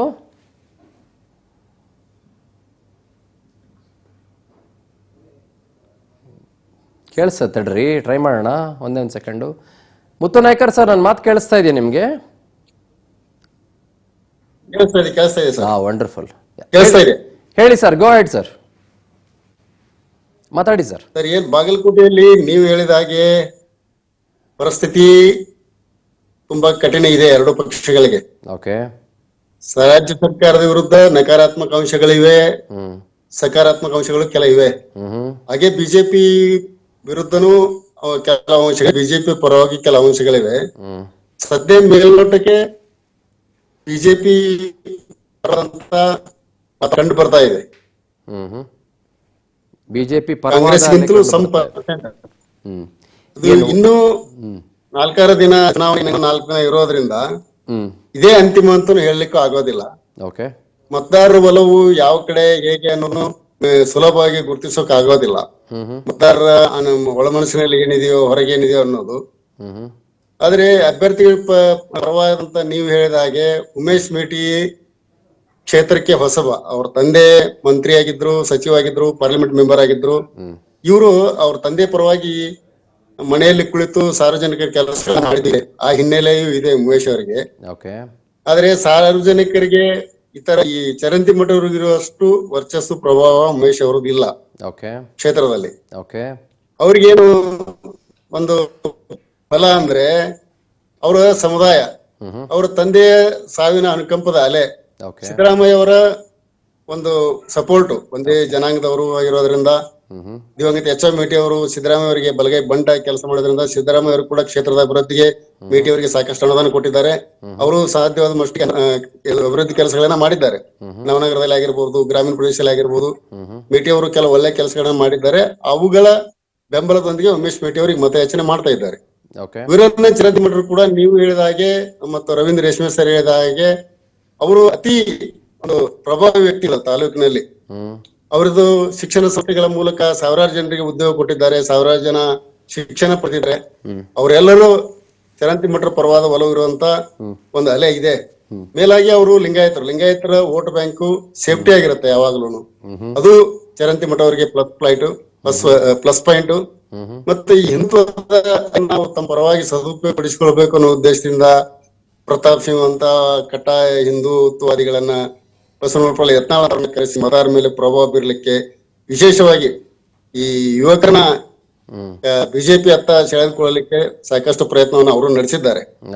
ಹಾಗೆಯೇ ತಮ್ಮ ಅತ್ಯಂತ ಪ್ರತಿಷ್ಠೆಯ ವಿಷಯ ಆಗಿರುವಂತಹ ಈ ಚುನಾವಣೆಯನ್ನ ಉಮೇಶ್ ಮೇಟಿ ಸೋತ್ರೆ ನಮ್ಮ ಸರ್ಕಾರಕ್ಕೆ ಅಥವಾ ನಮ್ಮ ಪಕ್ಷಕ್ಕೆ ಮತ್ತು ವೈಯಕ್ತಿಕ ನನಗೆ ದೊಡ್ಡ ಕೆಟ್ಟ ಹೆಸರು ಬರುತ್ತೆ ಅನ್ನೋ ಉದ್ದೇಶದಿಂದ ಮುಖ್ಯಮಂತ್ರಿ ಸಿದ್ದರಾಮಯ್ಯ ಅವರು 4 ದಿವಸ ಪ್ರಚಾರ ಮಾಡಿದ್ದಾರೆ.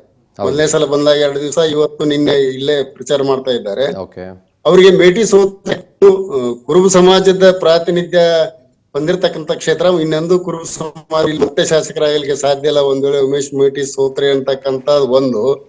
ಆಮೇಲೆ ತನ್ನ ಶಿಷ್ಯನ ಮಗನನ್ನು ಗೆಲ್ಲಿಸಿಕೊಂಡು ಬರ್ಲಿಕ್ಕೆ ಆಗ್ಲಿಲ್ಲ ಅಂತ ಅಪವಾದ ಕೂಡ ನನ್ನ ಮೇಲೆ ಬರ್ಬಹುದು ಅನ್ನೋ ದೃಷ್ಟಿಯಿಂದ ಇಷ್ಟೆಲ್ಲ ಆಡಳಿತದ ಸಂಪನ್ಮೂಲ ಇದ್ರೂ ಕೂಡ ಗೆಲ್ಲದಿದ್ರೆ ಕಾಂಗ್ರೆಸ್ಗೆ ಈ ಕ್ಷೇತ್ರ ಇನ್ನೆಂದು ಗೆಲ್ಲಕ್ ಸಾಧ್ಯ ಇಲ್ಲ ಅನ್ನೋ ಒಂದು ಆತಂಕ ಕೂಡ ಅವ್ರು ಇರೋದ್ರಿಂದ ಒಂದು ಡಜನ್ ಅಷ್ಟು ಸಚಿವರು ಇಲ್ಲೇ ಕ್ಯಾಂಪ್ ಮಾಡಿದ್ದಾರೆ. ಚುನಾವಣಾ ಚಾಣಕ್ಯ ಅಂತೇಳಿ ಕಾಂಗ್ರೆಸ್ ನಲ್ಲಿ ಏನ್ ಪ್ರಸಿದ್ಧರಾಗಿದ್ದಾರೆ, ಸತೀಶ್ ಜಾರಕಿಹೊಳಿ 20 ಮಂತ್ರಿಗಳಿದ್ದಾರೆ, ಇಲ್ಲೇ ಮೊಕ್ಕಾಮ ಹೂಡಿ ಅವರು ಪ್ರಚಾರ ಕಾರ್ಯದಲ್ಲಿ ನಿರತರಾಗಿದ್ದಾರೆ. ಈ ಬಿಜೆಪಿ ಪರವಾದ ಅಲೆ ಇದೆ ಅನ್ನೋದು ವಾಸನೆ ಪಡೆದ ನಂತರ ಬಿಜೆಪಿ ನಾಯಕರೆಲ್ಲರೂ ಕಳೆದ 2-3 ದಿನಗಳಿಂದ ಇಲ್ಲೇ ಅವರು ಹೆಚ್ಚು ಒತ್ತು ಕೊಟ್ಟು, ದಾವಣಗೆರೆಗಿಂತಲೂ ಇಲ್ಲಿ ಹೆಚ್ಚು ಒತ್ತು ಕೊಟ್ಟು ಪ್ರಚಾರದಲ್ಲಿ ನಿರತರಾಗಿದ್ದಾರೆ. ಗ್ರಾಮೀಣ ಪ್ರದೇಶದಲ್ಲಿ ಆಗಿರ್ಬೋದು, ಸಿಟಿಯಲ್ಲಿ ಆಗಿರ್ಬೋದು. ಈ ಎಲ್ಲ ಕಾರಣದಿಂದ ಸದ್ಯ ಬಿಜೆಪಿ ನೀವ್ ಹೇಳಿದಂತೆ 53% ಅಷ್ಟು ಇರಬಹುದು, 46% ಕಾಂಗ್ರೆಸ್ ಇದ್ರೂ ಇರ್ಬೋದು. ಆದ್ರೆ ಈ 50-50 ನನಗೆ ಅನಿಸಿದ ಮಟ್ಟಿಗೆ 50-50 ಅಂತೂ ಇದೆ. ಯಾರಿಗೆ ಮೈನಸ್ ಆಗಿ ಯಾರಿಗೆ ಪ್ಲಸ್ ಅದ್ರ ಮೇಲೆ ರಿಸಲ್ಟ್ ನಿಂತಿದೆ. ಹೀಗಾಗಿ ಎರಡು ಪಕ್ಷ ಅಂತ ಹೇಳಕ್ ಆಗಲ್ಲ. ಇದು ಉಪಚುನಾವಣೆ ಆಗಿರೋದ್ರಿಂದ ಕೆಲವು ಸಲ ಆಡಂಬರದ ಪ್ರಚಾರನು ಇದ್ದವರಿಗೆ ಓಟ್ ಬೀಳೋದಿಲ್ಲ. ಬೇರೆ ಆಂತರಿಕವಾಗಿ ಒಳಗೊಳಗೆ ಕೆಲಸ ಮಾಡ್ತಿರೋಂತವ್ರು ಓಟ್ ತಗೊಳ್ಳೋಂತ ಸಾಧ್ಯತೆ ಇರುತ್ತೆ. ಆ ಕಾರಣದಿಂದ ಎರಡೂ ಪಕ್ಷಗಳಿಗೂ ಬಹಳ ಟಫ್ ಕಾಂಪಿಟೇಷನ್. ಗೆದ್ದೇ ಗೆಲ್ತೀವಿ ಅಂತ ಅವ್ರು ಹೇಳಕ್ ಬರಲ್ಲ.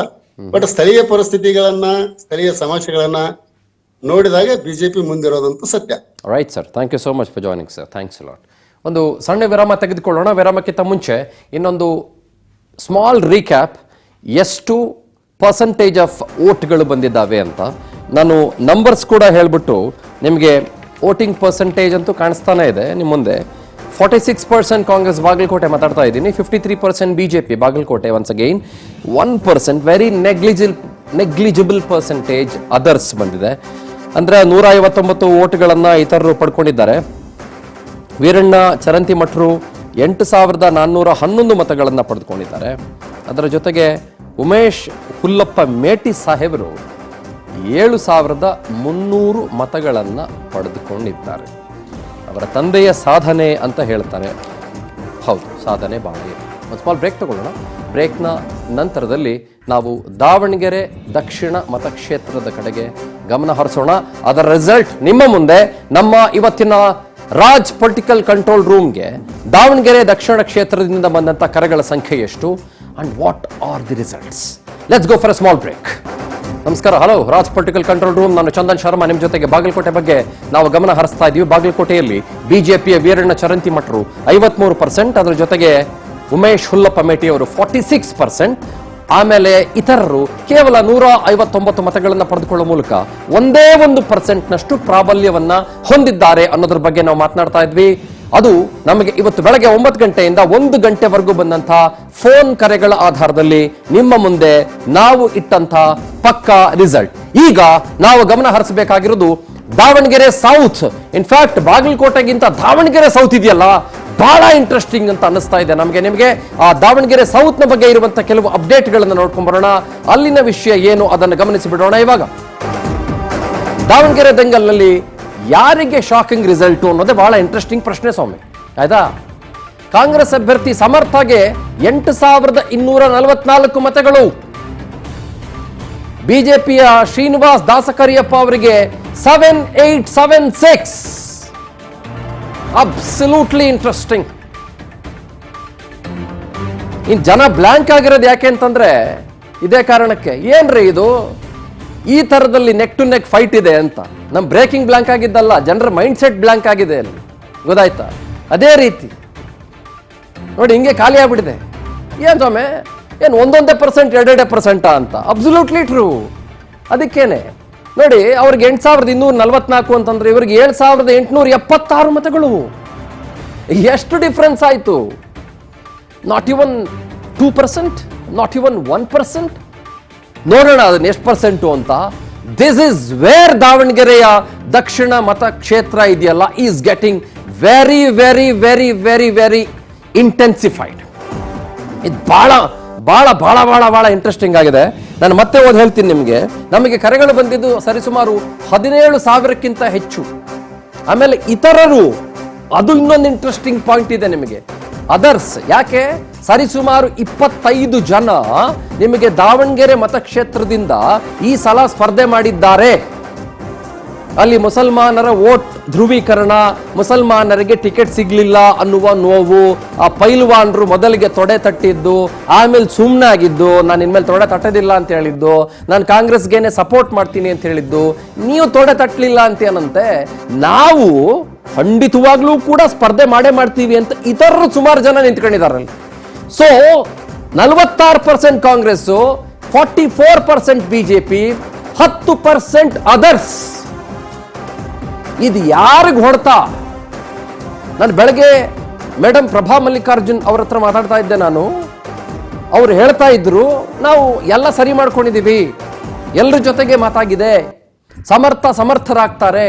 ಆದರೆ ನಮಗೆ ಬಂದಂಥ ಮತಗಳು ಎಷ್ಟು ಇಂಟೆನ್ಸಿಫೈ ಆಗಿತ್ತು ಅಂತಂದ್ರೆ, ನಮ್ಮ ಇಲ್ಲಿದ್ದಂಥ 20ಕ್ಕಿಂತ ಹೆಚ್ಚು ಪ್ರತಿನಿಧಿಗಳು ದೇವರ್ ಅಬ್ಸಲ್ಯೂಟ್ಲಿ ಲಾಸ್ಟ್. ಇನ್ಫ್ಯಾಕ್ಟ್ ಯಾವ ಕರೆ ಯಾವ ಲ್ಯಾಂಡ್ಲೈನ್ ಇಂದ ಎಲ್ಲಿ ಸ್ವೀಕರಿಸಬೇಕು ಅನ್ನೋದೇ ಅರ್ಥ ಆಗ್ತಾ ಇರಲಿಲ್ಲ ಅವರಿಗೆ, ಗೊತ್ತಾಯ್ತಾ?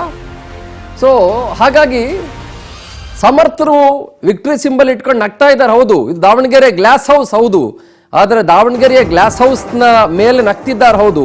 ಆದರೆ ಗಾಜಿನಷ್ಟೇ ನಾಜೂಕಾಗಿದೆ ಈ ಮತ ಅನ್ನೋದನ್ನ ನಾವು ನೀವು ಮರಿಬಾರ್ದಾಗತ್ತೆ. ಸೊ ಬಂದಿದ್ದೆಷ್ಟು ವೋಟ್ಗಳು? More than 17,000, after about 17,800. Okay, ಅದರಲ್ಲಿ ನಾನು ಮತ್ತೆ ಹೇಳ್ತೀನಿ ನಿಮಗೆ, 8,244 ಮತಗಳು ಕಾಂಗ್ರೆಸ್ನ ಸಮರ್ಥ್ ಶಾಮ್ನೂರು ಅವರಿಗೆ ಬಂತು. Is a very young lad. Srinivas Das ಕರಿಪ್ನವರು, he belongs to ST community ಅವರಿಗೆ ಬಂದಿರುವ ವೋಟ್ಗಳು ಸರಿಸುಮಾರು 7,876. That amounts to 44%.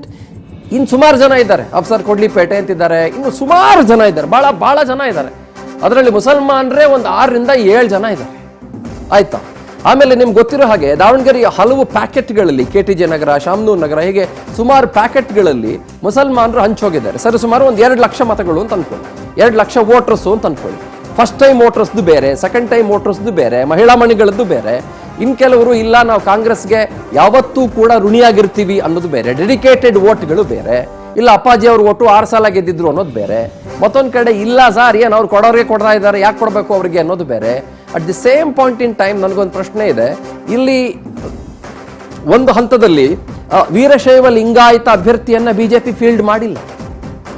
ಸೊ ಇಲ್ಲಿ ಮತಗಳ ಧ್ರುವೀಕರಣ, ವೋಟ್ ಬ್ಯಾಂಕು, ಅದು ಇದು ಅಂತ ಅನ್ಕೊಂಡಾಗ ಶ್ರೀನಿವಾಸ್ ದಾಸ್ ಕರಿಯಪ್ಪ ಅವ್ರನ್ನ BJP ಫೀಲ್ಡ್ ಮಾಡಿಲ್ಲ. ಯಾಕೆ?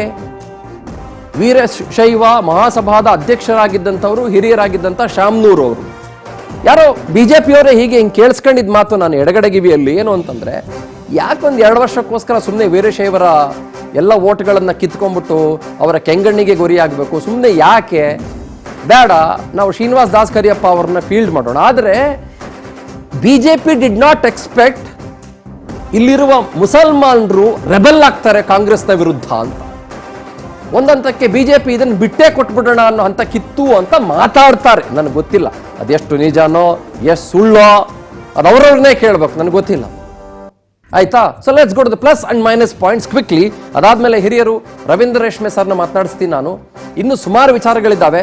ಸಮರ್ಥ್ ಶಾಮನೂರು ಪ್ಲಸ್, ಶಾಮನೂರು ಮೊಮ್ಮಗ ಮತ್ತು ಸಚಿವ SS ಮಲ್ಲಿಕಾರ್ಜುನ್ ಪುತ್ರ, ಇದೇ ಅವರಿಗೆ ಬಹಳ ದೊಡ್ಡ ಪ್ಲಸ್.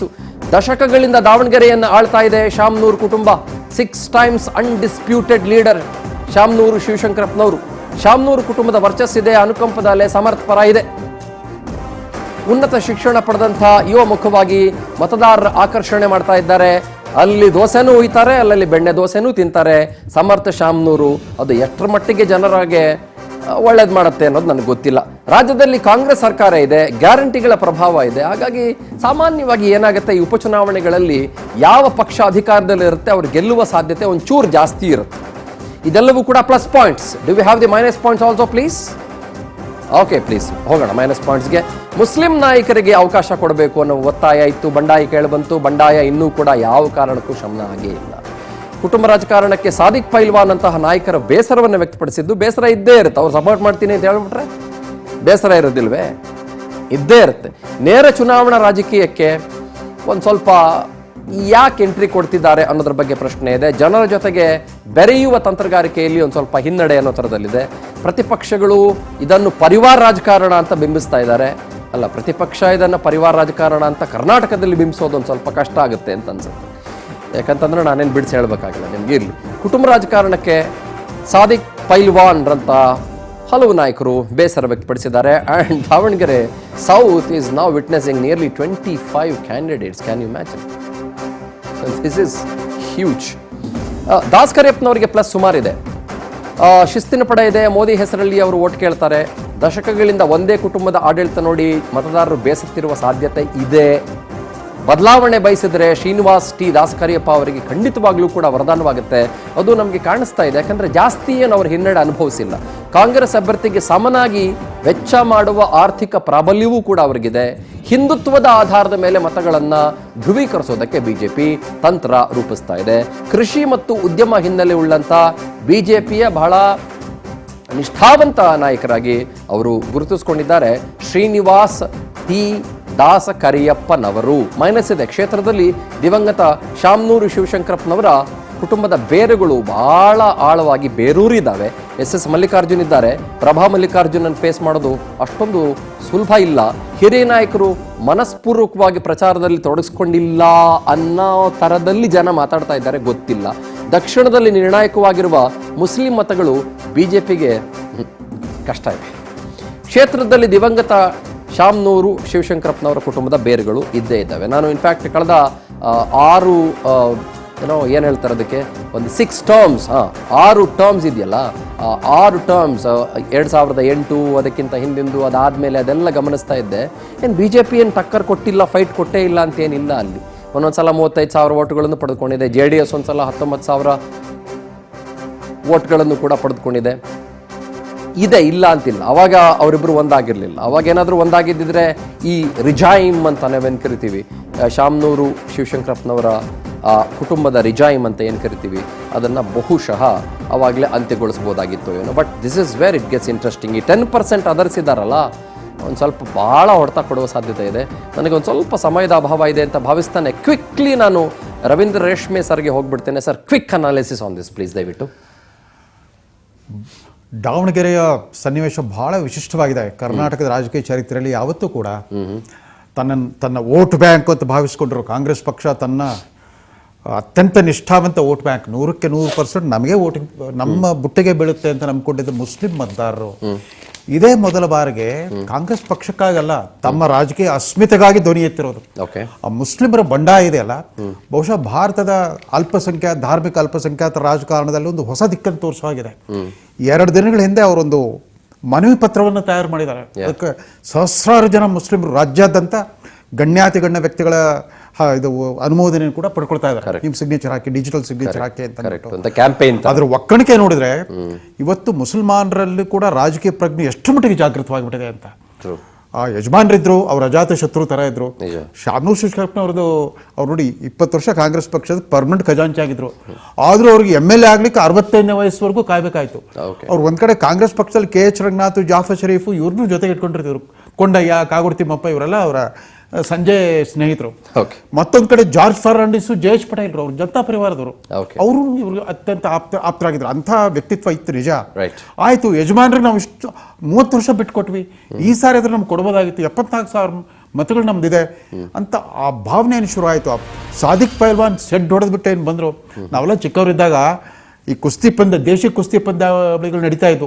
ಅವಾಗ ಚಾರ್ಲಿ ಪೈಲ್ವಾನ್ ದಾವಣಗೆರೆ ಅಂತ ಒಬ್ಬ ಮುಸ್ಲಿಂ ಕುಸ್ತಿಪಟು ದಕ್ಷಿಣ ಭಾರತದಲ್ಲಿ ಚಾಂಪಿಯನ್. ಸೊ ಆ ಥರ ಪಾಪ ಪೈಲ್ವಾನ್ ತೊಡೆ ತಟ್ಟಿದ್ ನೋಡಿದಾಗ ಏನೋ ಆಗೋಗ್ಬಿಡ್ತು. ಬಟ್ ಆದ್ರೆ ಪೈಲ್ವಾನ್ ಜೊತೆಗೆ ಇನ್ನೂ ಒಂದು 23 ಜನ ಅವರು ನಾಮಪತ್ರ ಹಾಕಿದ್ರು. ಕಡೆಗೊಂದು 14 ಜನ ಉಳ್ಕೊಂಡಿದ್ದಾರೆ. ಬಹಳ ಮುಖ್ಯವಾದ ಸ್ಪರ್ಧೆ ಒಬ್ಬ SDPI ಅಭ್ಯರ್ಥಿ. ಹೌದು, ಖಂಡಿತವಾಗ ಅವರು ಮತ್ತು ಮತ್ತೊಬ್ಬ ಇಬ್ರು, ಒಬ್ಬ ಪಕ್ಷೇತರ ಮತ್ತು ಒಬ್ಬ SDPI, ಅವ್ರು ಭಾಳ ಖಡಾಖಂಡಿತವಾಗಿ ಕಾಂಗ್ರೆಸ್ಸಿಗೆ ಬುದ್ಧಿ ಕಲಿಸೋದು ಭಾಳ ಮುಖ್ಯ, ಯಾರಾದ್ರೂ ಗೆಲ್ಲಿ ಅನ್ನೋ ಸ್ಥಿತಿಗೆ ಬಂದ್ಬಿಟ್ಟಿದ್ದಾರೆ. ಅದೇನಾದ್ರೂ ಆಯ್ತು ಅಂತಂದ್ರೆ ಕಾಂಗ್ರೆಸ್ ಇದೇ ಮೊದಲ ಬಾರಿ, ಆಮೇಲೆ ಯಾವುದೇ ಸಮುದಾಯವನ್ನ ತನ್ನ ವೋಟ್ ಬ್ಯಾಂಕ್ ಅನ್ನು ಸಂಬೋಧಿಸೋದೇ ಅವರ ರಾಜಕೀಯ ವಿವೇಕಕ್ಕೆ ಮಾಡ್ತಿರೋ ಅಪಚಾರ ಅದು. ಯಾಕಂದ್ರೆ ಪೀಪಲ್ ಹ್ಯಾವ್ ದೇರ್ ಓನ್ ಭಾರತದ ಪ್ರಜಾಪ್ರಭುತ್ವ 80 ವರ್ಷ ಆಗ್ತಾ ಬಂದ್ಬಿಡ್ತು. ಸಾಕಷ್ಟು ಪೊಲಿಟಿಕಲ್ ಮೆಚುರಿಟಿ ಇದೆ. ಮುಸ್ಲಿಮರನ್ನ ನೀವು can't take them for granted. ರಾಷ್ಟ್ರ ಮಟ್ಟದಲ್ಲಿ ಒಮ್ಮೆ ಗುಲಾಂ ನಬಿ ಆಜಾದ್ ಬಿಟ್ಟು ಹೋದ್ರಲ್ಲ, ಕಾಂಗ್ರೆಸ್ ಹೈಕಮಾಂಡ್ ಸಂಸ್ಕೃತಿಯನ್ನು ಧಿಕ್ಕರಿಸ್ಬಿಟ್ಟು ಒಬ್ಬ ಹೇಳ್ಕೊಳ್ಳುವಂಥ ರಾಷ್ಟ್ರ ನಾಯಕ ಇಲ್ಲ ಇವತ್ತು. ಜಮೀರ್ ಅಹಮದ್ ಸಾಹೇಬ್ರ ರಾಷ್ಟ್ರ ನಾಯಕರು ಕಾಂಗ್ರೆಸ್ ಪಕ್ಷಕ್ಕೆ. ಕಾಂಗ್ರೆಸ್ ಪಕ್ಷ ಈ ಸ್ಥಿತಿಯಲ್ಲಿದ್ದಾಗ ಮತ್ತೆ ಈ ಶಾಮನೂರ್ ಕುಟುಂಬಕ್ಕೆ ಮನೆ. ಆಮೇಲೆ ಇದೇ ಮೊದಲ ಬಾರಿಗೆ ನೋಡಿ ದಾವಣಗೆರೆ ಮುಸ್ಲಿಮರು ಆ ಮಂತ್ರಿ ಮಲ್ಲಿಕಾರ್ಜುನರ ಕಾರ್ಯವೈಖರಿ ಬಗ್ಗೆ ಪ್ರಶ್ನೆ ಮಾಡಿದ್ದಾರೆ. What is this performance? ನೀನ್ ಮಂತ್ರಿಯಾಗಿ ಏನಪ್ಪ ಕೆಲಸ ಮಾಡಿದೀಯಾ ಇಷ್ಟು ವರ್ಷ? ನಮಗೂ ಕೂಡ ಗೊತ್ತಾಗ್ತಾ ಇಲ್ಲ ಅವ್ರು ಯಾವ ಖಾತೆ ಮಂತ್ರಿ ಅಂತ ಕೇಳಿ ಎಲ್ಲ ಒಂದು ಸ್ಪಾಟ್ ಟೆಸ್ಟ್ ಮಾಡಿ ಜನಕ್ಕೆ ಗೊತ್ತೇ ಇಲ್ಲ. ದಾವಣಗೆರೆ ಬಿಟ್ಟು ಅವ್ರು ಹೊರಗೆಲ್ಲೂ ಬಂದೇ ಇಲ್ಲ. ಅವ್ರ ದಿನಚರಿ ಬಗ್ಗೆ ಜನ ಮಾತಾಡ್ಕೊಳ್ತಾ ಇದ್ದಾರೆ. ಯಾವ ಖಾತೆ ಮಂತ್ರಿ ಸರ್ ಅವರು? ನನಗೂ ನೆನಪಾಗ್ತಾ ಇಲ್ಲ. ಅಲ್ಲಿ ಜನ ಮಾತಾಡ್ಕೊಳ್ಳೋದು, ಆ ಮನುಷ್ಯ ಮಧ್ಯಾಹ್ನ ಎದ್ದೇಳೋದೇ 1 ಗಂಟೆಗೆ. ಅವರು ದಿನಚರಿ ಶುರುವಾಗಿದ್ದು ಮಧ್ಯಾಹ್ನ 1 ಗಂಟೆಯಿಂದ. ಹೇಗೆ ಅವ್ರು ಸಾರ್ವಜನಿಕ ಸೇವೆ ಮಾಡ್ತಾರೆ? ಅವ್ರ ತಂದೆಗೆ ಒಂದು ಸಂಮೋಹಕ ಶಕ್ತಿ ಇತ್ತು. ಅದು ಒಂದು ಕಾಲದಲ್ಲಿ ಜವಳಿ ನಗರವಾಗಿದ್ದ ದಾವಣಗೆರೆನ ಒಂದು ಶೈಕ್ಷಣಿಕ ನಗರಿಯನ್ನು ಮಾಡಿಬಿಟ್ರು. Became educational capital of Karnataka ಅಂತ ಬೆಳೆಸಿದ್ರು. ಆದ್ರೆ ಮಲ್ಲಿಕಾರ್ಜುನ್ ಅವ್ರಿಗೆ ವ್ಯಕ್ತಿಗತ, ಆದ್ರೆ ಅವ್ರ ಪತ್ನಿ ಲೋಕಸಭೆಯಲ್ಲಿ ಪಾಪ ಡಾಕ್ಟರ್ ಪ್ರಭಾ ಮಲ್ಲಿಕಾರ್ಜುನ್ ಈಗಾಗಲೇ 2 ವರ್ಷದಲ್ಲಿ ಸಾಕಷ್ಟು ಪ್ರಭಾವ ಬೀರ ಅವಕಾಶ ಸಿಕ್ಕಾಗಿಲ್ಲ. ಕಾಂಗ್ರೆಸ್ ಪಕ್ಷಕ್ಕೆ ನಿಜವಾದ ಸವಾಲಾಗ್ತದೆ. ಬಿಜೆಪಿ ಅವರು ಬಹುಶಃ ಹೆಂಗೂ ಗೆಲ್ಲೋ ಕ್ಷೇತ್ರ ಅಲ್ಲ ಅಂದ್ಬಿಟ್ಟು ಒಂದು ಸಾಮಾನ್ಯ ಕ್ಷೇತ್ರದ ಒಬ್ಬ ಪರಿಶಿಷ್ಟ ಪಂಗಡದ ಅಭ್ಯರ್ಥಿ ನೀವು ಹೇಳಿದಾಗೆ ಈ ಮುಸ್ಲಿಂ ಬ್ಯಾಕ್ ಕ್ಲಾಶ್ ಅವ್ರು ನಿರೀಕ್ಷೆ ಮಾಡಿರಲಿಲ್ಲ ಅಂತ ಕಾಣಿಸ್ತದೆ. ಬಟ್ ಅದನ್ನ ಅಡ್ವಾಂಟೇಜ್ ತಗೊಳ್ಳೋ ಒಂದು ಚಾಕಚಕ್ಯತೆ ರಾಜ್ಯ ಬಿಜೆಪಿ ನಾಯಕತ್ವ ಇದೆಯೇ ಅಲ್ಲ ಅನ್ನೋದೇ that's a big question. I get back to you sir. Very fantastically said, beautifully said. ಏಕಾಂತಪ್ಪನವರು ದಾವಣಗೆರೆ ಹಿರಿಯ ಪತ್ರಕರ್ತರು, ಫಕ್ರುದ್ದೀನ್ ದಾವಣಗೆರೆ ಹಿರಿಯ ಪತ್ರಕರ್ತರು, ಅವರಿಬ್ಬರು ಕೂಡ ನಮ್ಮ ಜೊತೆಗೆ ಜಾಯ್ನ್ ಆಗಿದ್ದಾರೆ. ನಾನು ಫಕ್ರುದ್ದೀನ್ ಅವರನ್ನ ಮಾತನಾಡಿಸ್ತೀನಿ. ಸರ್ ನಮಸ್ತೆ, ಚಂದನ್ ಶರ್ಮಾ, ರಾಜ್ ನ್ಯೂಸ್ನಿಂದ ಫಕ್ರುದ್ದೀನ್. ನಮಸ್ತೆ ಸರ್, ಚೆನ್ನಾಗಿದ್ದೀರಾ ಸರ್? ಚೆನ್ನಾಗಿದ್ದೀನಿ sir, I am all good. ತಾವು ಹೇಗಿದ್ದೀರಿ ಸರ್? ನಿಮ್ಮ ಆಶೀರ್ವಾದ. ಸರ್ ಈಗ ಮುಸಲ್ಮಾನರು ಬಹಳ ಬೇಸರಗೊಂಡಿರೋದು ನೋಡಿ. ಅಫ್ಜರ್ ಕೊಡ್ಲಿಪೇಟೆಯಿಂದ ಹಿಡಿದು ಒಂದು 6-7 ಜನ ಸುಮಾರು ಜನ ಮುಸಲ್ಮಾನರು ನಿಂತ್ಕೊಂಡಿರೋದು. ನಿಮ್ಗೆ ಏನ್ ಅನ್ಸುತ್ತೆ ಇದು ಕಾಂಗ್ರೆಸ್ನ ಮುಸಲ್ಮಾನರ ಬಂಡಾಯ ಅಂತ ನಾವೇನ್ ಕರಿತೀವಿ, ಸಾದಿಕ್ ಪೈಲ್ವಾನ್ ಹಿಂದಕ್ಕೆ ಸರಿದಿರ್ಬೋದು, ಅದು ನಿಜ ಅಂತ ಅನ್ಸುತ್ತಾ ಇನ್ ರಿಯಲ್ ಟರ್ಮ್ಸ್? ಸರ್ ಸರಿಯಾಗಿ ಕೇಳಿಲ್ಲ ನಿಮ್ ಪ್ರಶ್ನೆ. ಇವಾಗ ಕೇಳಲ್ಲ, ಇನ್ನೊಂದ್ಸಲ ಕೇಳಲ್ಲ? ಇನ್ನೊಂದ್ಸಲ ಕೇಳಿ ಸರ್. ಮುಸಲ್ಮಾನರ ಬಂಡಾಯ ಕಾಂಗ್ರೆಸ್ಗೆ ಹೊಡೆತ ಬೀಳುತ್ತಾ ಅಂತ? ಇಲ್ಲ ಸರ್, ಹೊಡೆತ ಬೀಳಲ್ಲ. ಇಲ್ಲ ಅಂತೀರೇನು? ಯಾಕೆ? ಏಕೆ ಅಂತ ಹೇಳಿದೆ ಕೇಳಿ ಸರ್. ಹೇಳಿ ಸರ್. ಒಂದು ದಕ್ಷಿಣದಲ್ಲಿ ಚುನಾವಣೆ ಯಾವಾಗ ಶಾಮನೂರು ಶಿವಶಂಕರಪ್ಪನವ್ರು ತೀರ್ಕೊಂಡ್ರು ಅವತ್ತಿಂದಾನೇ ಒಂದು ಬಂಡಾಯ ಚಾಲು ಆಯ್ತು ಸರ್. ತಕ್ಷಣ ಅಲ್ಪಸಂಖ್ಯಾತರು ಮುಸಲ್ಮಾನರು ನಾವು ಹೆಚ್ಚು ಮತದಾರರಿವಿ, ನಮಗೊಂದು ಟಿಕೆಟ್ ಕೊಡಿ ಅಂತ ಹೇಳಿ ಬಂಡಾಯ ಚಾಲು ಆಯ್ತು. ಅದು ಫ್ರೆಶ್ ವೋಟರ್ಸ್ ಅದಾರಲ್ಲ ಅವರಂತೂ ಅತಿ ಹೆಚ್ಚಾಗಿ ಬಂಡಾಯ ಇದ್ರು. ಆದ್ರೆ ಸಾಮಾನ್ಯ ಮುಸಲ್ಮಾನನಿಗೆ ಇದು ಯಾವುದೂ ಗೊತ್ತಿಲ್ಲ ಸರ್. ಓಕೆ, ಈ ಬಂಡಾಯ ಎದ್ದಿರೋದು ಇವರು ಸ್ವಲ್ಪ ಏನು ಒಂದು 30% ಮುಸಲ್ಮಾನರು ಒಂದು ಬಂಡಾಯ ಎದ್ರು. ಆ ಬಂಡಾಯ ಎದ್ದಿದ್ದು ಏನಾಯ್ತು, ಅಬ್ದುಲ್ ಜಬ್ಬಾರ್ ಅವ್ರು ಈಗ ಹಾಲಿ MLC ಇದಾರೆ, ಅವರು ಬಂಡಾಯ ಎದ್ರು.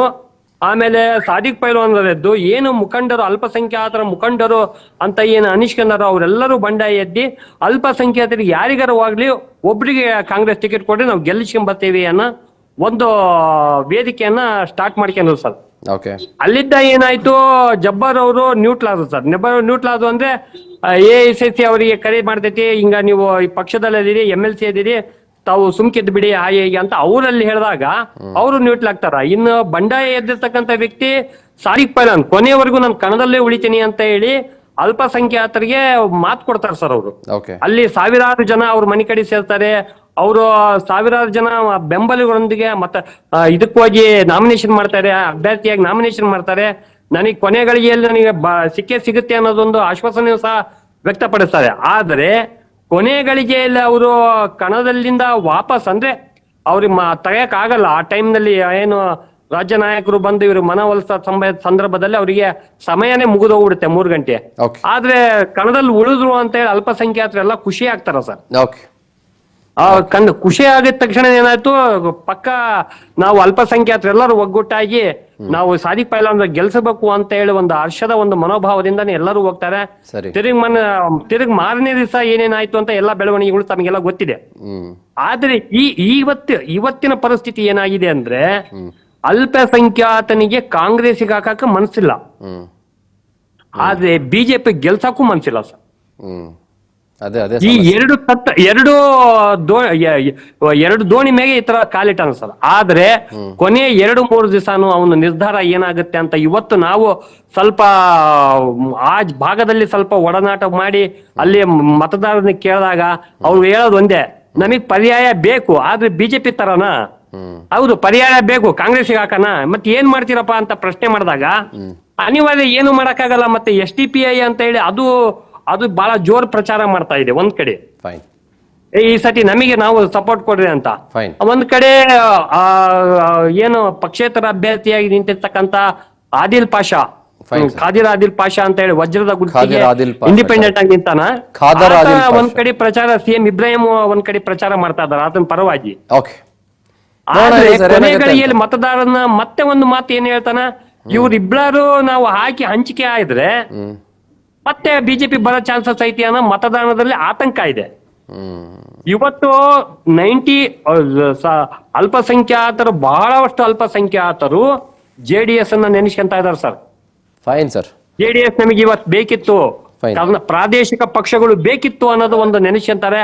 ಆದ್ರೆ ಯಾವ್ದು ಪ್ರಾದೇಶಿಕ ಪಕ್ಷ ಗಟ್ಟಿಯಾಗಿ ನಿಂತಿಲ್ಲ. ಆದ್ರೂನು ಮತದಾರನ ಅಲ್ಪಸಂಖ್ಯಾತನ ಮತದಾರನ ವಾಲು ಒಂದ್ ಕಡೆ ವಾಲೋದು ಕಾಂಗ್ರೆಸ್ಸಿಗೆ ಅನ್ನೋ ಅಭಿಪ್ರಾಯ ಇವತ್ತಿನವರೆಗೂ ಇದೆ sir. Okay, thank you Fakruddin sir, ನಮ್ಮ ಜೊತೆಗೆ ಮಾತನಾಡೋದಕ್ಕಾಗಿ. Thank you so much.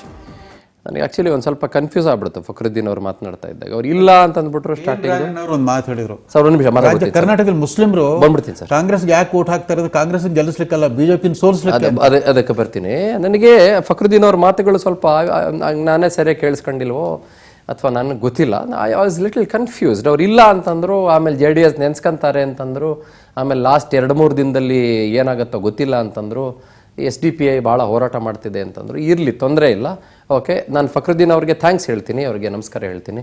ಏಕಾಂತಪ್ಪನವರು ಕ್ಷಮಿಸ್ಬೇಕು sir, ನಾನು ಕಡೆಯ ಘಳಿಗೆಯಲ್ಲಿ ನಿಮ್ಮನ್ನು ಮಾತಾಡಿಸ್ತಾ ಇದ್ದೀನಿ ಸರ್, ಐ ಅಪಾಲಜೈಸ್. ದಯವಿಟ್ಟು ಕ್ಷಮಿಸ್ಬಿಡಿ ಏಕಾಂತಪ್ಪನವರೇ. ಇದ್ದೀರಾ ತಾವು ಲೈನ್ನಲ್ಲಿ ಸಂಪರ್ಕದಲ್ಲಿ? ಕ್ಷಮೆ ಇರಲಿ, ನಾನು ಕಡೆಗಳಿಗೆಯಲ್ಲಿ ಮಾತಾಡಿಸ್ತಾ ಇದ್ದೀನಿ. ಸುಮಾರು ಹೊತ್ತು ಬೇರೆ ಬೇರೆ ಚರ್ಚೆ ಆಗಿದ್ರಿಂದ ತಮ್ಗೇನು ಅನ್ಸುತ್ತೆ ದಾವಣಗೆರೆಯ ಮತಕ್ಷೇತ್ರ? ಹಿರಿಯರೇ ಇದ್ದೀರಾ? ಹಿರಿಯರೇ ಆಡಿಯೋ ಮ್ಯೂಟ್ ಮಾಡ್ಕೊಂಡಿದ್ದೀರಾ ಅನ್ಸುತ್ತೆ. ಒಂದ್ಸಲ ಅನ್ಮ್ಯೂಟ್ ಅಂತ ಬಟನ್ ಇರ್ತದೆ, ಒತ್ತು ನೋಡಿ ಮೊಬೈಲ್ ಫೋನಲ್ಲಿ. ಇಲ್ವಾ? ಹೋಗ್ಲಿ ಬಿಡಿ, ಹೋಗ್ಲತ್ತ ಬಿಡಿ. Okay sir, what's your last take sir. ನಿಮ್ಗೆ ಈ 46, 44, 10 ಅಂತಂದ್ರೆ ಈ 10 ಬಗ್ಗೆ ತಮ್ಗೇನು ಅನ್ಸುತ್ತೆ? ಆ 10 ನಿರ್ಣಾಯಕವಾಗಿಬಿಡುತ್ತೆ ಅಂತ ಕಾಣುತ್ತೆ. ಯಾಕಂದರೆ ಅಲ್ವಾ, ತೀರಾ ಇತ್ತೀಚೆಗೆ ಸಿದ್ದೇಶ್ವರ್ ಕುಟುಂಬ ವರ್ಸಸ್ ಶಾಮನೂರ್ ಕುಟುಂಬ ಅಂತ ಸ್ಪರ್ಧೆ ನಡೀತಾ ಇತ್ತು. ಲೋಕಸಭಾ ಚುನಾವಣೆಯಲ್ಲಿ ಶಾಮನೂರ್ ಕುಟುಂಬ ಗೆತ್ತು ಬರೀ 15,000 ಮತಗಳ ಅಂತರದಿಂದ. So it's a bitter tussle between BJP versus Congress in Davanagere. ಆದರೆ ಈ 10% ಇದೆ ಅಲ್ಲ, ಅಕಸ್ಮಾತ್ ಮುಸ್ಲಿಮರು ಇದೇ ನಿಲುವನ್ನು, ಈ ಗಟ್ಟಿ ನಿಲುವನ್ನು ಮುಂದುವರಿಸ್ಬಿಟ್ರೆ ಕಾಂಗ್ರೆಸ್ಗೆ ಅಪಾಯ ಕಾದೆ. ಆಮೇಲೆ ಈ ಕ್ಷಣಕ್ಕೂ ಕೂಡ ಜಮೀರ್ ಅಹಮದ್ ಖಾನ್ ಅಲ್ಲಿಗೆ ಬರ್ತಾನೆ ಇಲ್ಲ. ಅಲ್ಲಿ ಕೇರಳದಲ್ಲಿ ಕೂತ್ಕೊಂಡ್ಬಿಟ್ಟಿದ್ದಾರೆ. ನನಗೆ KC ವೇಣುಗೋಪಾಲ್ ನನಗೆ ಫತ್ವಾ ಹೊಡಿಸ್ಬಿಟ್ಟಿದ್ದಾರೆ ಅಂದ್ಬಿಟ್ಟು ಅಲ್ಲೇ ಅದೇ ನೆಪ ಮಾಡ್ಕೊಂಡು ಅಲ್ಲೇ ಕೂತ್ಬಿಟ್ಟಿದ್ದಾರೆ. ಈ ಎಲ್ಲರೂ ಪ್ರಯತ್ನ ಮಾಡೋದಕ್ಕೆ ಶತಾಯಗತ ಇಲ್ಲಿ ಬರ್ತಾ ಇಲ್ಲ ದಾವಣಗೆರೆಗೆ. ಹಾಗಾಗಿ ಮುಸಲ್ಮಾನರ ಒಂದು ಅಸಮಾಧಾನ ಒಂದು ಹೆಪ್ಪುಗಟ್ಟಿದ ಸ್ಥಿತಿಯಲ್ಲಿರೋದ್ರಿಂದ ನಿಮ್ಮ ನಿರೀಕ್ಷೆ ಬಹುಪಾಲು ಸತ್ಯ ಆಗೋ ಸಾಧ್ಯತೆ ಇದೆ. ನಿಮ್ಮ ಈ ಪೂರ್ವಭಾವಿ ಅನಾಲಿಸಿಸ್ ಮತ್ತು survey. Sir, thank you so much sir, ನಮ್ಮ ಜೊತೆಗೆ ತಾವು ಈ ಒಂದು ಬಹಳ ವಿಶೇಷವಾದಂಥ ಈ ಚರ್ಚೆಯಲ್ಲಿ ಭಾಗವಹಿಸೋದಕ್ಕಾಗಿ I am very grateful to you sir. Thank you so much sir. So that's all for now. Bagalkote 53% BJP, ತಾವೀಗಾಗಲೇ ಗಮನಿಸಿದ್ರಿ, it is leading from the front. But Davanagere 46% Congress leading from the front. 10% ಇತರರು is going to hurt Congress very very very very badly. ಅನುಮಾನನೇ ಬೇಡ. ಬಾಗಲಕೋಟೆ ಮುಗಿಸಿದೆ ರೀ, ದಾವಣಗೆರೆದಾಗ. So ಹಾಗಾಗಿ that's something is going to hurt Congress for sure. ಇದು BJPಯ ಶ್ರೀನಿವಾಸ ದಾಸ ಕರಿಯಪ್ಪನವರಿಗೆ ವರವಾಗುತ್ತಾ? ಕಾಂಗ್ರೆಸ್ಗೆ ಹೊಡೆತಗಳೇ ಬೀಳ್ತವ? ಇನ್ನೇನು ಸ್ವಲ್ಪ ದಿನದಲ್ಲಿ ಉತ್ತರ ಸಿಗುತ್ತೆ, ಜಾಸ್ತಿ ದಿನ ಏನು ಬಾಕಿ ಇಲ್ವಲ್ಲ. Thank you very much. ನಾನು ಚಂದನ್ ಶರ್ಮಾ ಸೈನಿಂಗ್ ಆಫ್. ನಮಸ್ಕಾರ.